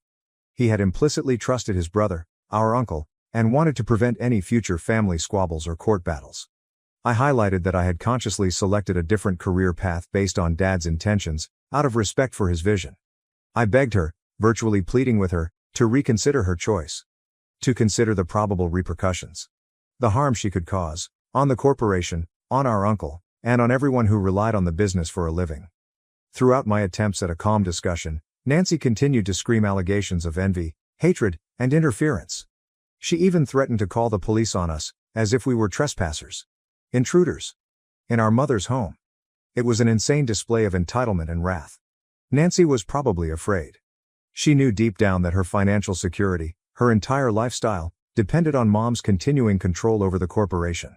She was terrified at the possibility of losing that stability and having to rely only on herself. Also, I believe Mom's silence during Nancy's outburst was purposeful, aimed to make me feel horrible, as if I was attacking her. Finally, after what seemed like an age, Mom quieted everyone. She told us, in a cold, dismissive tone, that we had been extremely disrespectful and offensive, and she instructed us to go. She stated she would consider what we had said and notify our uncle of her decision. Nancy, of course, remained at her side. Damon and I departed. We had done our best. We had made our point plainly and forcefully. We had appealed to Mom's sense of reason. To her devotion to Dad's wishes. To express her concern about the company's future. But we didn't know if it had made an impact. We hoped she'd reconsider. But we were ready for the worst. That night, I spoke with Andrew, describing the events. I assured him that even if things didn't go our way, at least we tried. Update 4. Surprising results. 2 painful weeks passed. Then, our uncle phoned us again with fantastic news. He informed us that, after great thought, Mom had decided not to give Nancy voting rights in the company. Instead, she planned to transfer preferred shares to her, which would give Nancy with a steady income but no control over the company's activities. It was a huge relief. Nancy's probable mismanagement did not pose a threat to the organization for the time being. Our uncle could continue to manage it successfully without the constant danger of interruption. Most significantly, Damon and I maintained no contact with Mom and Nancy. This was the ultimate victory. The entire scenario had been extremely distressing. It seemed weird to have to intervene in a situation that was officially not our immediate issue. However, we felt ethically bound to intervene. To defend our uncle. To respect our father's desires, and to secure the company's future. Edit. Addressing a key assumption. I should clarify something, to answer any potential questions or misconceptions. After reading earlier postings, some people concluded that Dad had abandoned us, his other children, with nothing. That is simply not true. He did leave us assets independent from the company's shares. I had not previously highlighted such assets because I did not believe they were directly related to the underlying dispute, which revolved around Nancy's entitlement and Mom's enabling behavior. To clarify, yes, we did inherit other things. Dad wasn't completely ignorant of Nancy's shortcomings. He was not, as I previously stated, in the same boat as my mother. He had a soft spot for her and indulged her more than he should have. I prefer not to focus on the bad features of his personality. I hope to remember him warmly. The essential issue is that we were never financially dependent on Mom or Nancy. We had our own resources. We have our own careers. We live our own lives. Update 5. The final fallout. So here we are, months later. The no contact order remains firmly in force, and it has been gloriously peaceful. My wedding is only a week away. The invites have long already been sent out. And, obviously, Mom and Nancy were not on the guest list. Our relatives, with whom we still communicate, have kept us up to date on the situation. Mom and Nancy appear to be in a complete meltdown. They found out about the wedding from our uncle, who was, of course, invited. They've been aggressively attempting to sabotage the event by contacting other family members, discouraging them from attending, spreading lies and distortions about me, and portraying themselves as innocent victims. It's pitiful, predictable, and completely unsurprising. A prime illustration of their deceitful, attention-seeking behavior. They cannot bear the thought of me being happy. Of carrying on with my life without them. Breaking the cycle. My relationship with Andrew is diametrically opposed to the one I had growing up. He is loving. Kind. Supportive. Honest. He taught me that families should not be conditional. Remember the harsh, cutting remarks Nancy used to fling at me? How could she predict I'd end up a jobless, lonely, workaholic hag? Well, the joke is on her. I am none of those things. I'm happy. I am successful. And I am going to marry the love of my life. And Damon, he is proving all of his critics wrong, including those who discounted his love of reading.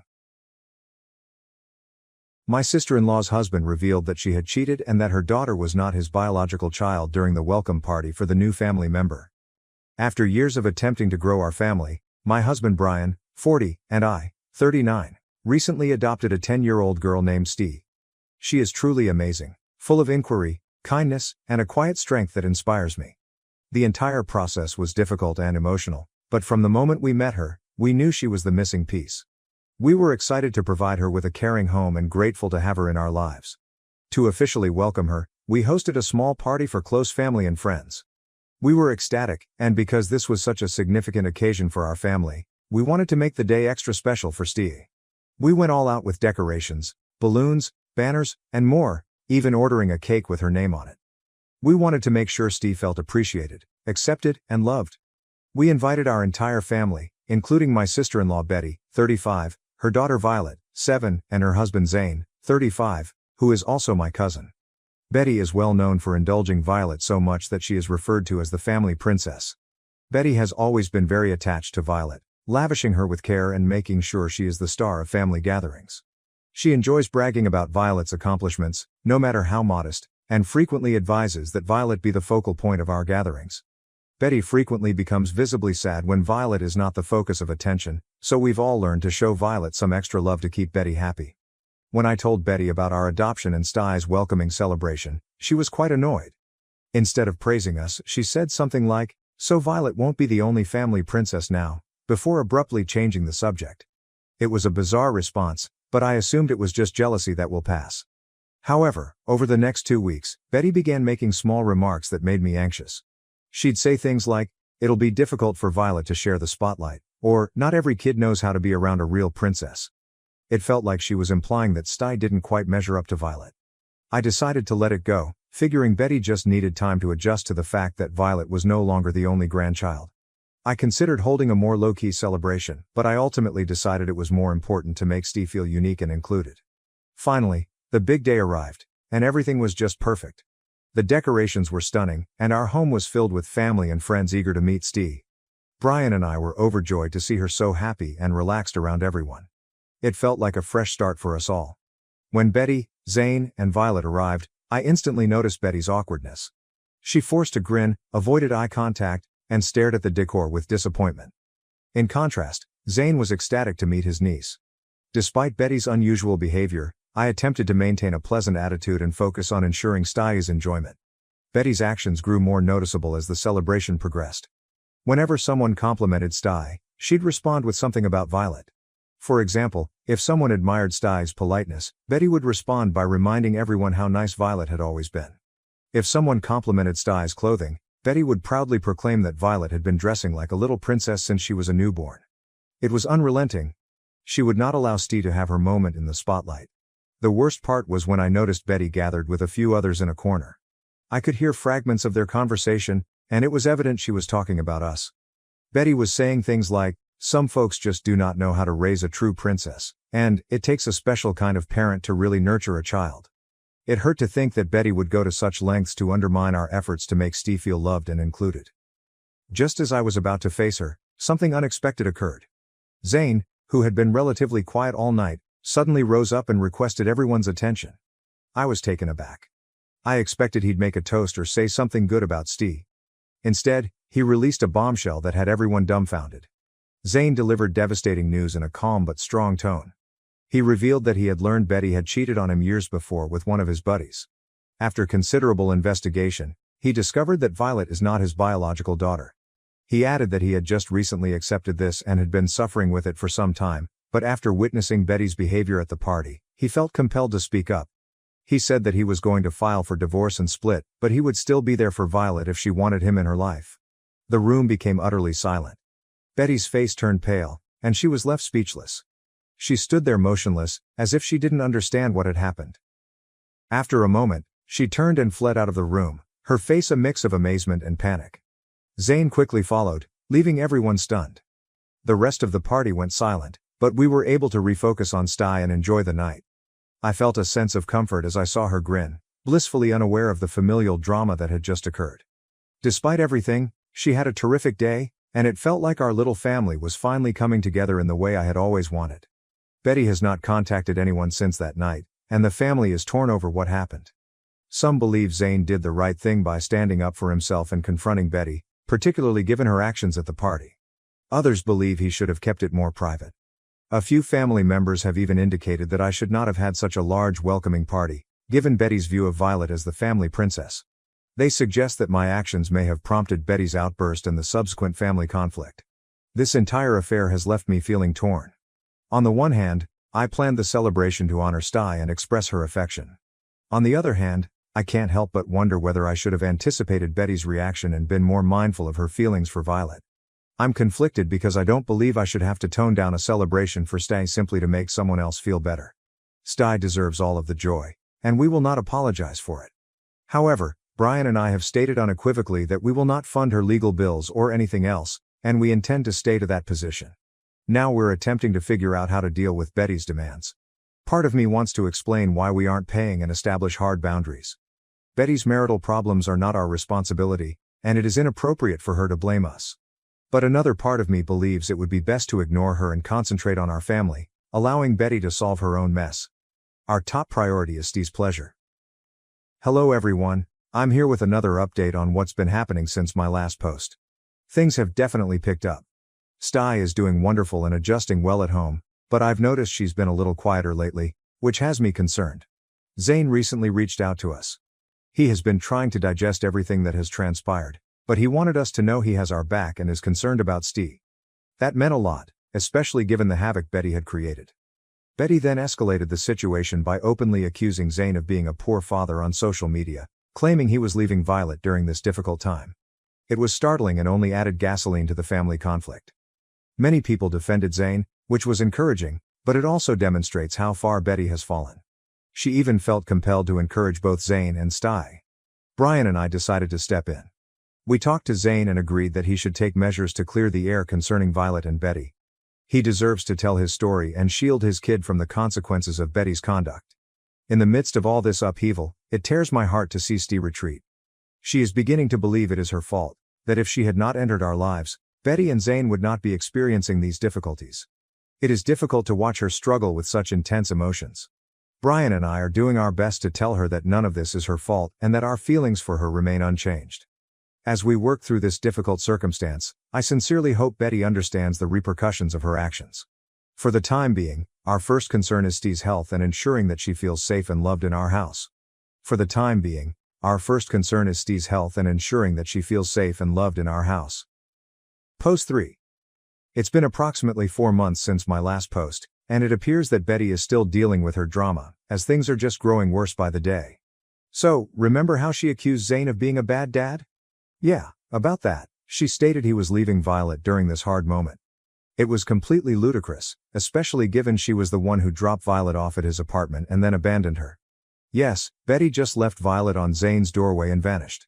Betty went completely offline for a few days after leaving Violet with Zane. Everyone was naturally concerned about what she would do next. Zane was panicking, nervous and frantic as he tried to contact her and find out where she had gone. He was concerned about her mental health and what it meant for Violet, who was still adjusting to everything that had transpired. Betty reappeared unexpectedly. Kind of. She sent an SMS that shocked us all. She was on vacation with the man she had an affair with and claimed she had run out of money. She asked Zane for money to help pay her trip, stating that she was having a good time but needed some financial assistance. We couldn't believe it. The audacity. It was astonishing that she had the audacity to beg for money while she was enjoying pleasure. Zane was furious when he read the message. He couldn't understand how she could forsake their child and then ask for money for a trip. It simply demonstrated how careless and inconsiderate she was towards her family. When Zane mentioned her message, it was clear she was in denial. She tried to act the victim, saying things like, "We don't understand how difficult this is for her." It was silly. She'd made her decisions, and now she's distorting the story to portray herself as the martyr. Zane didn't hold back. He informed her she was being selfish and irresponsible, and urged her to prioritize Violet's well-being before her own desires. He also indicated that he was speaking with a lawyer concerning custody and child support. This was a significant step for him, and he realized he needed to make a stance. The more they talked about it, the clearer it became that he needed to create boundaries to guarantee Violet had a stable environment going forward. Zane made it plain that he was not going to let Betty's erratic conduct interfere with Violet's life anymore. It was difficult for him, though. He wanted to give Betty a chance at being a decent parent, but her actions showed she was uninterested. She seemed more concerned with her own image and wants than with Violet's needs. On the other hand, Zane adored Violet and would go to any length for her, but he felt pressured by his family to consider Betty's views. He realized he couldn't put Violet's safety at risk merely to keep things running well with Betty or anyone else. During a family meeting, Zane was able to open out about his situation. He explained how difficult it was to accept everything and how he was attempting to be the father Violet needed. The chat provided some clarity for the family, and they began to comprehend how serious the situation was with everything going on. It felt like we were all bracing for the next big shock. Betty's unpredictable behavior put everyone on edge, and we couldn't help but wonder how far she would go to maintain the upper hand in the situation. Zane ultimately decided to proceed with the custody process. He thought it was the greatest option to provide Violet a stable home away from the havoc Betty was causing in their life. It was a difficult decision for him, but he knew it needed to be made. As we worked to disentangle this complicated family drama, it became evident that Betty was fully responsible for her conduct. She was the one who caused the problem and made the decisions that led us here. While we all hoped she would eventually realize her faults and seek assistance, we couldn't allow her to dictate how we moved ahead as a family. Stie has been a lot quieter since the family drama started. She appeared enthusiastic about her new life at first, but the tension with Betty and the pandemonium surrounding Zane had a bad effect on her. She fears she may have caused the problems between Zane and Betty. It kills my heart to see her like this. We have tried to convince her that none of this is her fault and that our feelings for her have not altered. We want her to feel safe and comfortable despite the commotion around her. Hopefully, Betty will come to her senses and stop subjecting the entire family to her drama. Update 4. Hi everyone, I haven't posted in a long time. I'm back with another update, and things have taken a severe turn. It's been a roller coaster, but I'm relieved to say that Zane has officially earned custody of Violet after everything he's been through with Betty. This feels like a tremendous win for him and, more crucially, Violet. I won't get into the legal technicalities because, frankly, I don't understand anything, but the main point is that Zane has Violet's custody. Let's look into what's going on with Betty. She has been losing control since the ruling. Instead of taking a step back and reflecting on her decisions, she has embraced the victim mindset. It's actually quite bizarre to behold. She has been shouting on social media about how unfair the court was and how Zane manipulated everything to take Violet away from her. It's as if she's in her own little world, with her as the main character, and it's just insane. She has even attempted to rally family members behind her cause, believing that if she can get enough support, everything is possible. Spoiler alert, it did not work at all. Most of us have just chosen to ignore her. Please, we are over her drama and do not want to be dragged back into it. It feels wonderful to have taken that decision as a family. One especially embarrassing moment occurred when Betty showed up uninvited to a family gathering. She barged in and demanded to speak with Zane. The tension rose as she began ranting about how unfairly she was being handled. Instead of getting caught up in her craziness, Zane politely requested her to leave. It was a watershed moment for him, and the rest of us stood with him, supporting him. Betty's behavior has remained relatively consistent since then. She lashes out, seeks sympathy, and then withdraws into her own mess. Each time she does this, she distances herself further from her family. We can all see the pattern. She thrives on attention and drama, but we are no longer providing her with either. Zane has remained focused on Violet and her needs. He understands that engaging in theatrics will throw all he is striving to construct for their daughter off balance. Instead, he has worked tirelessly to establish a caring and supportive environment for Violet, which is exactly what she requires after everything that has occurred. Betty's attempts to elicit a rise out of Zane have completely failed. She has been sending urgent texts and blogging about how cruelly she has been treated, but it is clear that her family has opted to simply ignore her. It's almost comical to watch her collapse while we focus on creating a safe atmosphere for Violet. Violet is doing quite well considering everything that has occurred. Zane is ensuring that her needs are addressed and that she feels safe at home. The contrast between Betty's chaotic existence and the steadiness Zane provides is remarkable. It's wonderful to see Violet thrive in her new surroundings. Betty's downward spiral has led her to isolate herself even further. She has lost connection with friends and relatives who are tired of her drama, and it is difficult to see someone you once cared about struggle in a similar way. But we all know she needs to accept responsibility for her actions, and we will not allow her mayhem to interrupt our lives any longer. So that's the current position. Zane now has custody of Violet, and as Betty continues to lose it, we are all focused on providing a loving and stable environment for her kid. Sadie is finally feeling better following her custody struggle with Betty. Sadie was at first unhappy and concerned that she was causing issues for the family, but now that Zane has custody of Violet and things have cooled down, She feels more secure. We have worked hard to provide a caring and joyful atmosphere for her. She is becoming more interested in family activities and talking up about her emotions. It is wonderful to see her smile and hear her joy again. Sty has also stepped up as Violet's big sister, helping her feel more connected to the family. Their friendship is growing deeper, and it's wonderful to see them support each other every day. Sty is learning that it's all right to be happy even when things are difficult. We are committed to ensuring she feels loved and happy, and it is evident that she is beginning to accept her new existence. Update 5. Hello everyone, it's been 6 months since the last update, and I'm here with another one, hopefully the last. Okay, let us get right into it. Betty was extremely distressed over the custody judgment. She was venting on social media, hoping for sympathy from anyone who would listen. It was clear she was struggling with losing custody in her upcoming divorce from Zane. Then, out of the blue, she contacted us and requested a meeting. We were all hesitant at first, given what had happened. Meeting her felt like a horrible idea, but after discussing it as a family, we decided to give her a chance. We thought it was critical to hear her perspective. Zane agreed to meet her, but made it plain he would not be drawn back into her chaos. We chose a cafe for the meeting. Betty immediately got in once we sat down.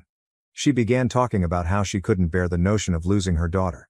She continued saying she was going to change, that she was committed to being a better mother, and that she recognized how her actions had affected Violet. During the conversation, Betty became upset and shed some tears. She spoke of loneliness and how everything had pushed her to her limits. She continually stated that she did not want to lose either Violet or Zane. Zane was upfront with her, stating that he could no longer trust her. He highlighted that Violet's well-being was his #1 priority. She tried to persuade him they could work things out, but it was evident he had already made up his mind. He thought that the only way to protect himself and Violet was to move forward with the divorce. That is when it struck her. She had not only lost custody of her daughter, but also her final chance to save her marriage. Betty's voice grew noticeably quieter following our meeting. It seems that the truth of her situation was now setting in. The weight of her decisions weighed hard on her, and while it was a difficult revelation to swallow, I hoped it would inspire her to make serious changes. I wanted to believe she could stand up for Violet, but there was still distrust among us. Only time would tell if this new perspective was a passing fad or if she was actually committed to making an impact. In the following weeks, we noticed some changes in Betty. She began reaching out more, inquiring about Violet and expressing a desire to become more active. Zane, however wary, decided to give her some room to demonstrate her seriousness. He wasn't ready to accept her back into their lives right away, but he recognized that Violet deserved to have her mother around if Betty was truly committed to making great changes. We were all apprehensive, but we also had a glimmer of optimism that Betty was genuinely attempting to change her life. Violet, for her part, appeared a little bewildered. She periodically inquired about her mother and how she was doing. Zane answered intelligently, making sure to confirm Violet's feelings without setting her expectations too high. Zane once sat down with Violet and had an open chat about her mother. He said that Betty was working on making improvements, but they might take some time to become obvious. Violet missed her mother despite everything that had happened, and it hurt my heart to see her struggle with this. As the weeks passed, we noticed some positive changes in Betty. She started attending to therapy and tried to put her life back on track. She even contacted several family members in an attempt to restore the relationship she had separated herself from. While she impressed me, I couldn't help but feel suspicious. Zane, on the other hand, was primarily concerned with providing Violet with a stable home. He was really stepping up as a father, spending meaningful time with her and ensuring she felt loved and safe. They began a new pattern consisting of family dinners, game evenings, and weekend outings. It was wonderful to see Violet begin to relax and appreciate the good things in life again. Her current circumstance was vastly different from the chaos of the past, and it gave us all hope. However, Betty's path was not without difficulties. There were instances when she reverted to her old habits. She once sent Zane an irregular text in which she expressed her dissatisfaction with their visitation plans. It seemed like a step backward, and Zane had to tell her that he was doing his best to balance her needs and Violet's. When that happened, we could see Zane's stress level rise again. He was working hard to improve Violet's circumstances, and Betty's actions appeared to be undermining that stability. He took a step back, reminding himself not to get caught up in her drama and instead focus on what was best for their kid. Despite the ups and downs, Zane remained steadfast in his devotion. Violet's well-being remains his #1 priority. I admire his determination and how he has reclaimed control of their life after so much turmoil. It has not been easy for him, but he has shown great strength. Violet appears to be adjusting fairly well. Sure, she still worries about her mother, but she's learning that it's good to have fun even when things are bad. It's so lovely to see her laughing and playing again. We are all doing our best to create good memories with her, and it is clear that she is responding favorably. Betty's adventure, on the other hand, is a little more exciting. Some days, she demonstrates genuine potential, such as when she contacts Violet to inquire about her welfare. It appears like she is attempting to move her focus away from her own problems and toward her kid, which is a positive indicator. Still, we all know she has a long way to go before she can be a reliable presence in Violet's life. Betty recently indicated a desire to be more connected with Violet, and she appeared sincere about it. It marked a significant departure from her previous behavior, in which she frequently prioritized her personal wants. Zane is still being cautious, but has agreed to allow her some visitation time, based on her commitment to make meaningful changes. Betty appears to be making an honest effort, and it's difficult not to be optimistic about her future change. I want to believe she can be the mother Violet requires and deserves, but we're all trying to keep our expectations under control. And what about Stee? She's doing fantastic. She's an amazing angel. She has been there for Violet during this time, and everyone in the family adores her. Excluded from Christmas for being a plumber, I cut off my sister's law school money. Now she's begging, and I'm better off without her. Okay, so I've been sitting on this story for a long, trying to figure out where to even begin describing this disaster. I suppose I should introduce myself first. I'm 32, unmarried, and own my own plumbing business. Yeah, I know, it's not the most glamorous job, according to certain people, including my family. But, to be honest, I make a lot of money and enjoy my job. There's something rewarding about fixing difficulties and assisting others, even if it occasionally requires dealing with their literalism. LOL. Amanda, my 26-year-old sister, is currently attending law school, which I have been paying for. Yeah, you read that correctly. I've been paying her full tuition since she started. Her lover was a hotshot doctor at the local hospital, a real piece of work. But we will get to him later. So this is where things went awry. About a week before Christmas, I received this call from my mother. Now, you have to realize something about my mother. She never calls just to speak or check on me. It's always because she wants something or there's a family issue that needs to be resolved, usually involving money, to be honest. However, this call was different. She begins with a strange, hesitant tone, as if she is about to tell you that your dog has died. Then she lays the bombshell on me. I'm not invited to Christmas this year. Just like that. There is no notice, discussion, or anything. At first, I assumed I misheard her, as if she had said they were altering the date or something. But, nah. She goes on to say that it might be best if I sit this one out because they want to keep things comfortable for everyone. I'm sitting there, thinking, what the actual, one, since this is so unexpected. We've always celebrated Christmas together, even while I was working long hours to get my business off the ground. Sure, my family has always been odd about my job. They enjoy the money I make, but God forbid they tell anyone what their son and brother does for a living. So I pressed her on it, asking, what's the real reason? She began hedging and hawing, talking in circles about professional looks and everyone's comfort, but she refused to give me a clear answer. It wasn't until later that day that I learned the true cause, from my cousin Sarah. She'd overheard Amanda discussing it with our mother earlier that week. Apparently, my lovely sister had informed our parents that having me for Christmas would be awkward because I did not fit in with her and her boyfriend's professional standing. Allow that to soak in for a minute. My own sister, who I've been helping through Vermont Law School, was ashamed to have me for Christmas because I'm only a plumber. She was concerned about how her fancy doctor partner would react to having to sit at the same table as someone who worked with their hands for a career. The more I thought about it, the more things fell into place, like how Amanda never invited me to any of her law school events, despite the fact that I was paying for her to attend, or how she always changed the subject when her friends asked what her brother did for a living, or how she never introduced me to her boyfriend, despite the fact that they'd been dating for nearly a year. Do you know what the worst part was? My parents agreed with her. They truly believed it was okay to exclude their own son from Christmas because his employment would make their beloved daughter's boyfriend uncomfortable. The same son who has been providing for the family since he was 18. The same son who built his own successful firm from the beginning. The same son who has been paying for their golden child's law school education without complaint. My mother tried to sugarcoat it with phrases like, well, honey, you know how these professional circles are. And maybe, next year, when you've developed your career more. What the boss does that even mean? I own my own business.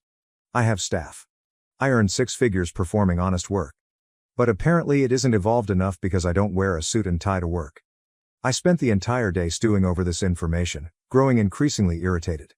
Not the heated, angry type of pissed off, but rather a cool, calm knowledge that my family, particularly my sister, had been exploiting me while being ashamed of me the entire time. That's when I decided it was enough. If I was too embarrassed to bring to Christmas dinner, my money would be too embarrassing to spend for law school.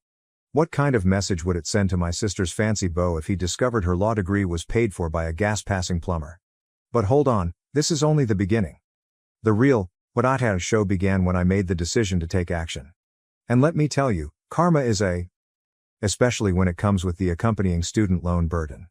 So, after learning that I was barred from celebrating Christmas because my blue-collar profession would insult my sister's boyfriend's delicate sensibilities, I was in a strange state of mind. You know that feeling when you're so enraged that you suddenly become strangely calm? That is where I was at. I spent the entire night reading over previous text messages and discussions with Amanda. And holy, guys, the signs were everywhere. I was simply too blind, or perhaps foolish to see them. For example, last spring, she had a graduation party to celebrate finishing her first year of law school. I had truly paid for the entire year, but I didn't receive an invitation. When I approached her about it, she lied about it being a minor issue in her study group. Later, I learned from Facebook that it was a large party at a posh downtown restaurant. Then there was the time when she required a new laptop for class. Despite the fact that I am very knowledgeable about computers, she asked me to simply transfer the money to her account rather than accompany her to choose it. Nowadays, it's almost a requirement. Even in plumbing, we use tablets and specialized software to provide job bids and schedule appointments. She said that she was too busy to go shopping together. But now I'm quite sure she didn't want to be seen with her plumber brother in the Apple store. Looking back, it's sort of funny in a sad way.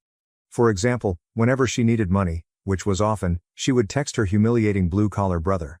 But when it came to acknowledging my presence in her fancy new life, the radio is silent. I decided to dig. The benefits of having a cousin who is still on the family group chat, LOL. Amanda had been preparing for the Christmas exclusion for weeks. She told our parents that her boyfriend, Craig, yes, his name is Craig, was from a very prestigious family, and she was concerned about making a good impression.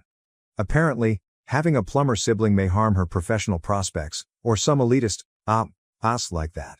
Want to know the true kicker? My cousin Sarah, bless her messy, drama-loving heart, forwarded me screenshots of Amanda's remarks from the family chat. She had actually written, and I'm quoting this directly, "I just don't want Craig to think our family isn't, educated. It could affect how his family sees me, and they have so many connections in the legal world. Educated? Educated." I wanted to respond and inform her that the reason she's getting an education is because her uneducated plumber brother pays $43,000 per year in school. But I held back. I was beginning to formulate a strategy, and sometimes you have to play the long game. As I thought about it, I realized it wasn't only about Christmas. This was about years of my family, particularly Amanda, treating me as a filthy little secret.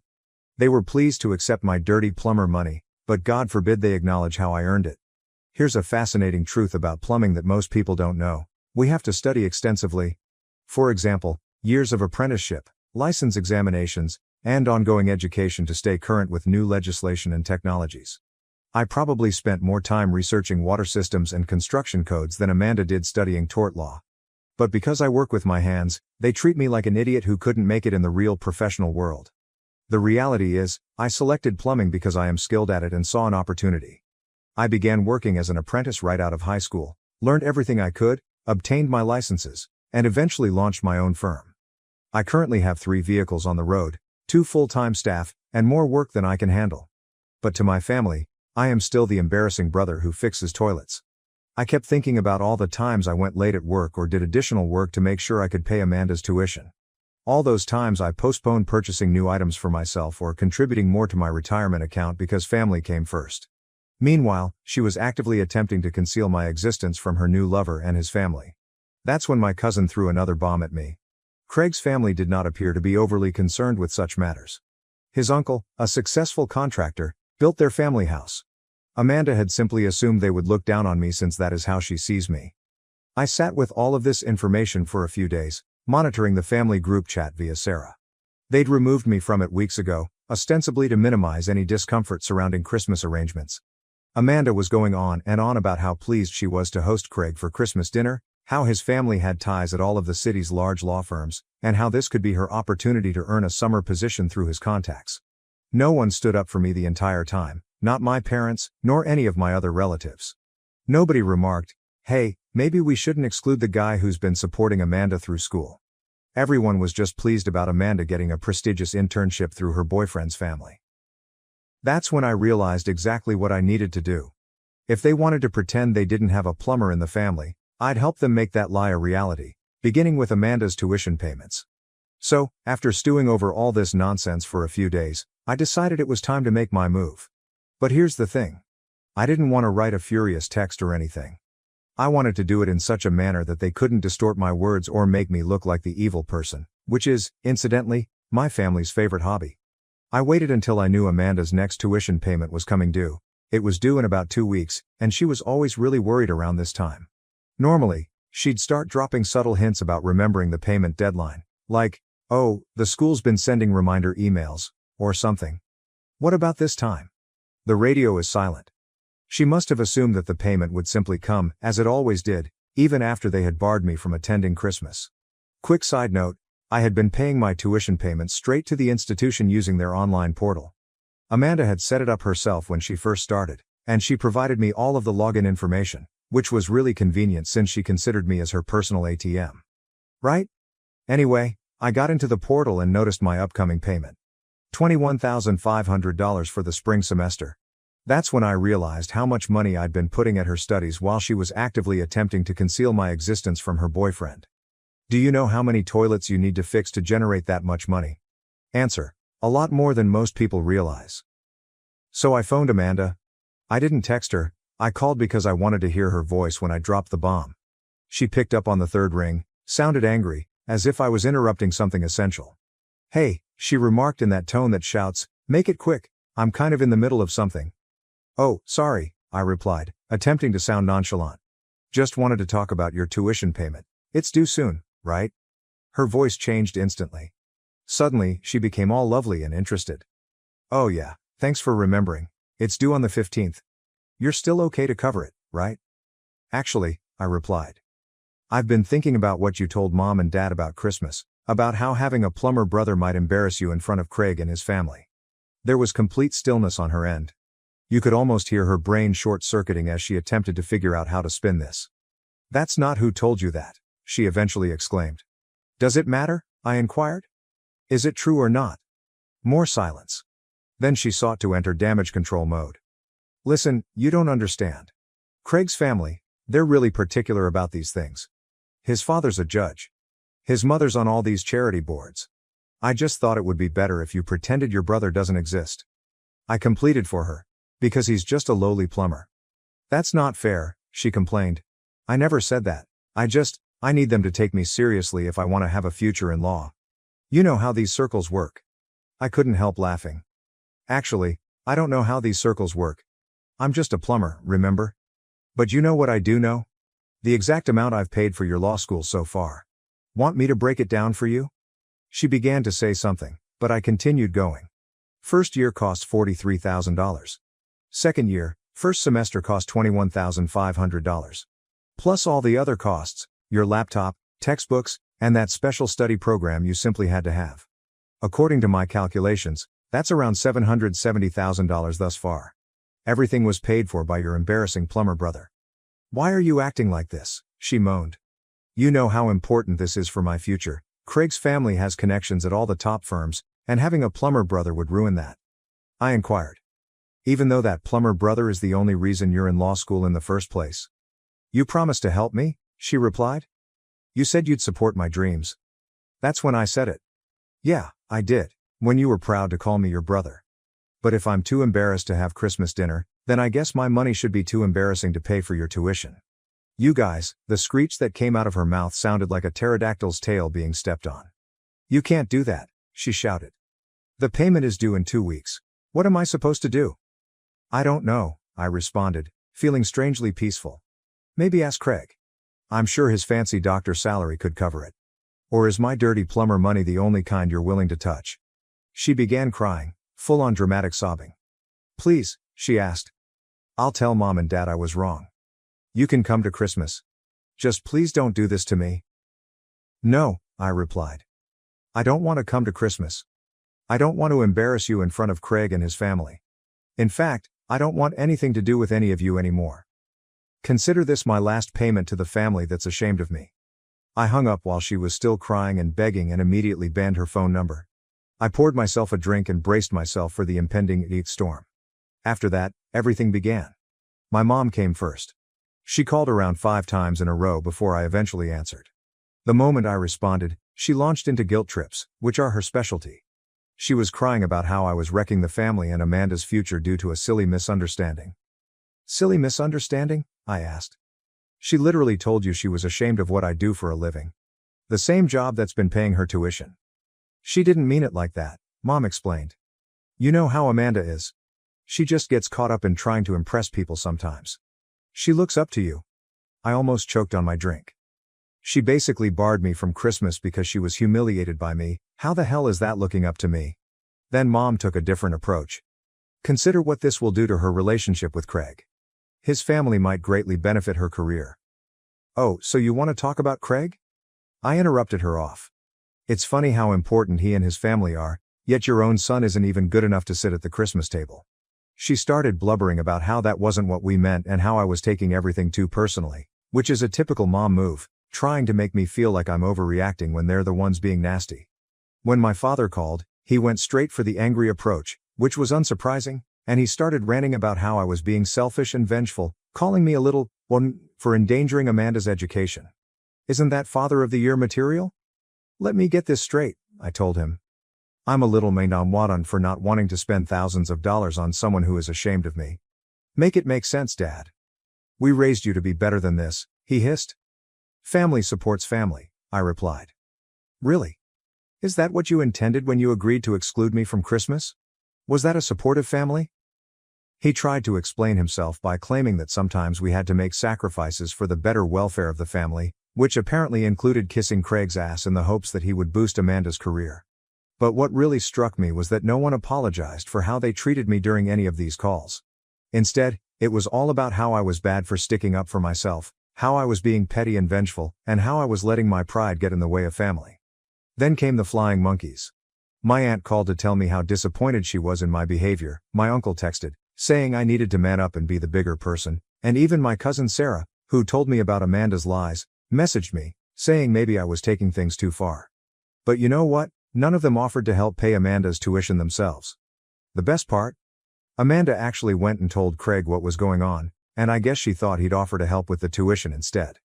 According to Sarah, who's still keeping me updated, Craig got really quiet and started asking questions, like, why hadn't Amanda ever mentioned she had a brother? Why didn't she introduce them? Why did her brother pay for her law school in the first place? Craig couldn't understand why Amanda would keep her brother's existence hidden just because he was a plumber. It turned out that his uncle, the one who built their family home, started as a plumber before becoming a contractor, and Craig had actually worked summers with him in high school. When Amanda tried to explain her reasoning, she just dug herself deeper. She started talking about professional appearances and social circles, and Craig got more and more upset, saying he couldn't believe she'd hide and disrespect her own brother, who'd been supporting her education, just for some perceived social status. Craig told her the next day that he wanted time to think about their relationship because her actions revealed a side of her personality that he didn't like. Who knew he had principles?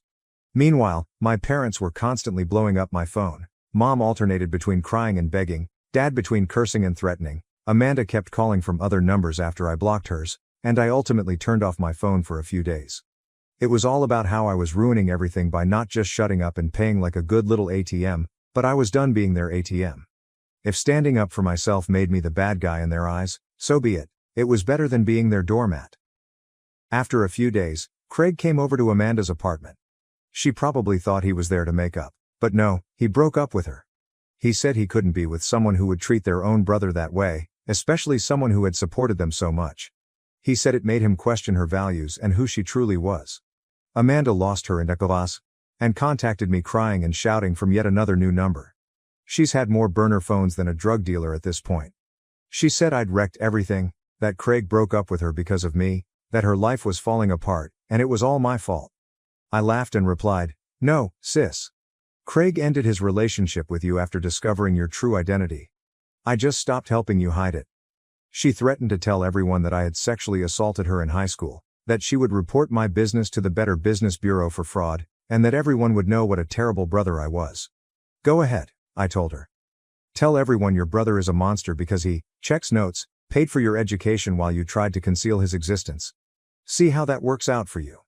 Then she went back to begging, crying about how she couldn't afford law school without me, how she'd have to drop out, how she'd lose all of her friends, and how her life would end. Guess you should have thought about that before you decided I was too embarrassing to acknowledge, I responded. Then I disconnected. After Craig dumped her, Amanda had a complete mental breakdown, according to Sarah. She began showing up at our parents' house at random hours, crying about how her life had ended. She had apparently told all her law school friends that her boyfriend was going to help her with tuition, so when he dumped her instead, she was completely screwed.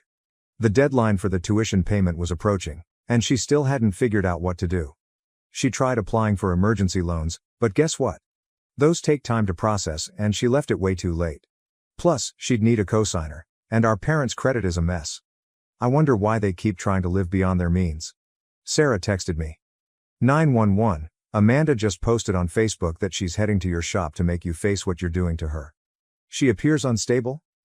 I barely had time to warn my guys before she blasted through the door like a tornado in designer clothes, hair all messy, mascara running, full crazy ex-girlfriend energy, except she was my sister. How could you do this to me? She screamed in front of my entire staff and about 3 customers, I'm your sister, you're meant to look after me. I attempted to encourage her to go outside or at least lower her voice, but she seemed determined to cause a disturbance. You are ruining my life. She screamed, all because your delicate feelings were harmed. You are so selfish. One of my clients, a sweet old lady who had been with us for years, stood up. Young lady, she asked. Is this the brother who has been paying for your education? Amanda turned around as if she'd been smacked. That's none of your business. Well, the elderly lady added, you just made it everyone's business by storming in here shouting. And, based on what I've heard, you excluded your brother from Christmas because you were ashamed of his profession, but you still expect him to pay for your education. That's known as biting the hand that feeds you, in my hometown. The look on Amanda's face, she genuinely didn't know how to handle someone calling her out on her BS who wasn't family, but she recovered fast and shifted to crying, like full-blown theatrical sobbing. You don't understand, she cried. He is doing this to punish me. He's attempting to harm my future because he's envious of my achievement. I couldn't help laughing. What success, Amanda? The success of convincing your partner to dump you? The success of maybe having to drop out of law school? The success of embarrassing yourself in front of my staff and customers? At the very least, I'm making an effort to establish myself. She shot out, not just playing with pipes all day like some. She had to stop herself, perhaps realizing she was about to degrade plumbing in front of a group of plumbers. My senior employee, Mike, went up, and heck, a large fellow who's been with me since I started the business, said, Ma'am, in a dead serious tone, I think you should leave now. For the past 5 years, your brother's pipe playing has provided for my family's needs. It paid for my children's braces and my wife's automobile, and it appears to have paid for your law school as well. So maybe offer some respect. Amanda looked around and realized she wasn't receiving the reaction she had hoped for. Everyone was staring at her as if she were insane, which, to be honest, she was. She tried one more time. Okay, I'll tell everyone what type of brother you really are. I'll post about it all over social media. Go ahead, I urged. Make sure you mention the bit where you had me banned from Christmas because you were embarrassed by my employment but still expected me to pay your tuition. I'm sure that will bring you a lot of sympathy. She stormed off after that, but not before knocking down our sign and clipboard and kicking a display of business cards off the counter. Very mature, sis? The elderly customer approached me after Amanda left, stroked my arm, and said, You know, my late husband was a plumber. Put all 3 of our children through college. They never once expressed embarrassment about what he performed for a living. Then Mom looked me straight in the eyes and said, You're doing the right thing, honey? Sometimes family members have to learn the hard way that respect is a two-way street. After that scene, I had to sit down with my staff and explain the situation, and they were remarkably nice about it. Mike even remarked that his family's Thanksgiving drama was boring in contrast. So after the whole explosion at my business, Amanda decided to go nuclear. She started calling every single member of our extended family, telling them this sob story about how her cruel brother was attempting to ruin her future out of spite. But here's the thing about family drama. Everyone loves to get involved, but no one wants to actually assist. The first one was Aunt Karen. Yes, that's her name, and yes, she lives up to it. Who got me all wound up about family obligations and how I was selfish. This is the same aunt who borrowed $5,000 from me 3 years ago for emergency dental work and never paid it back. The conversation went as follows. "How could you do this to your sister?" she demanded. "She's striving to improve herself." "Funny," I responded. "I do not recall you agreeing to assist pay for her law school. You still owe me for your teeth, by the way." There is no more sound. That's different," she sputtered. "How dare you bring it up?" "Is it different?" I inquired.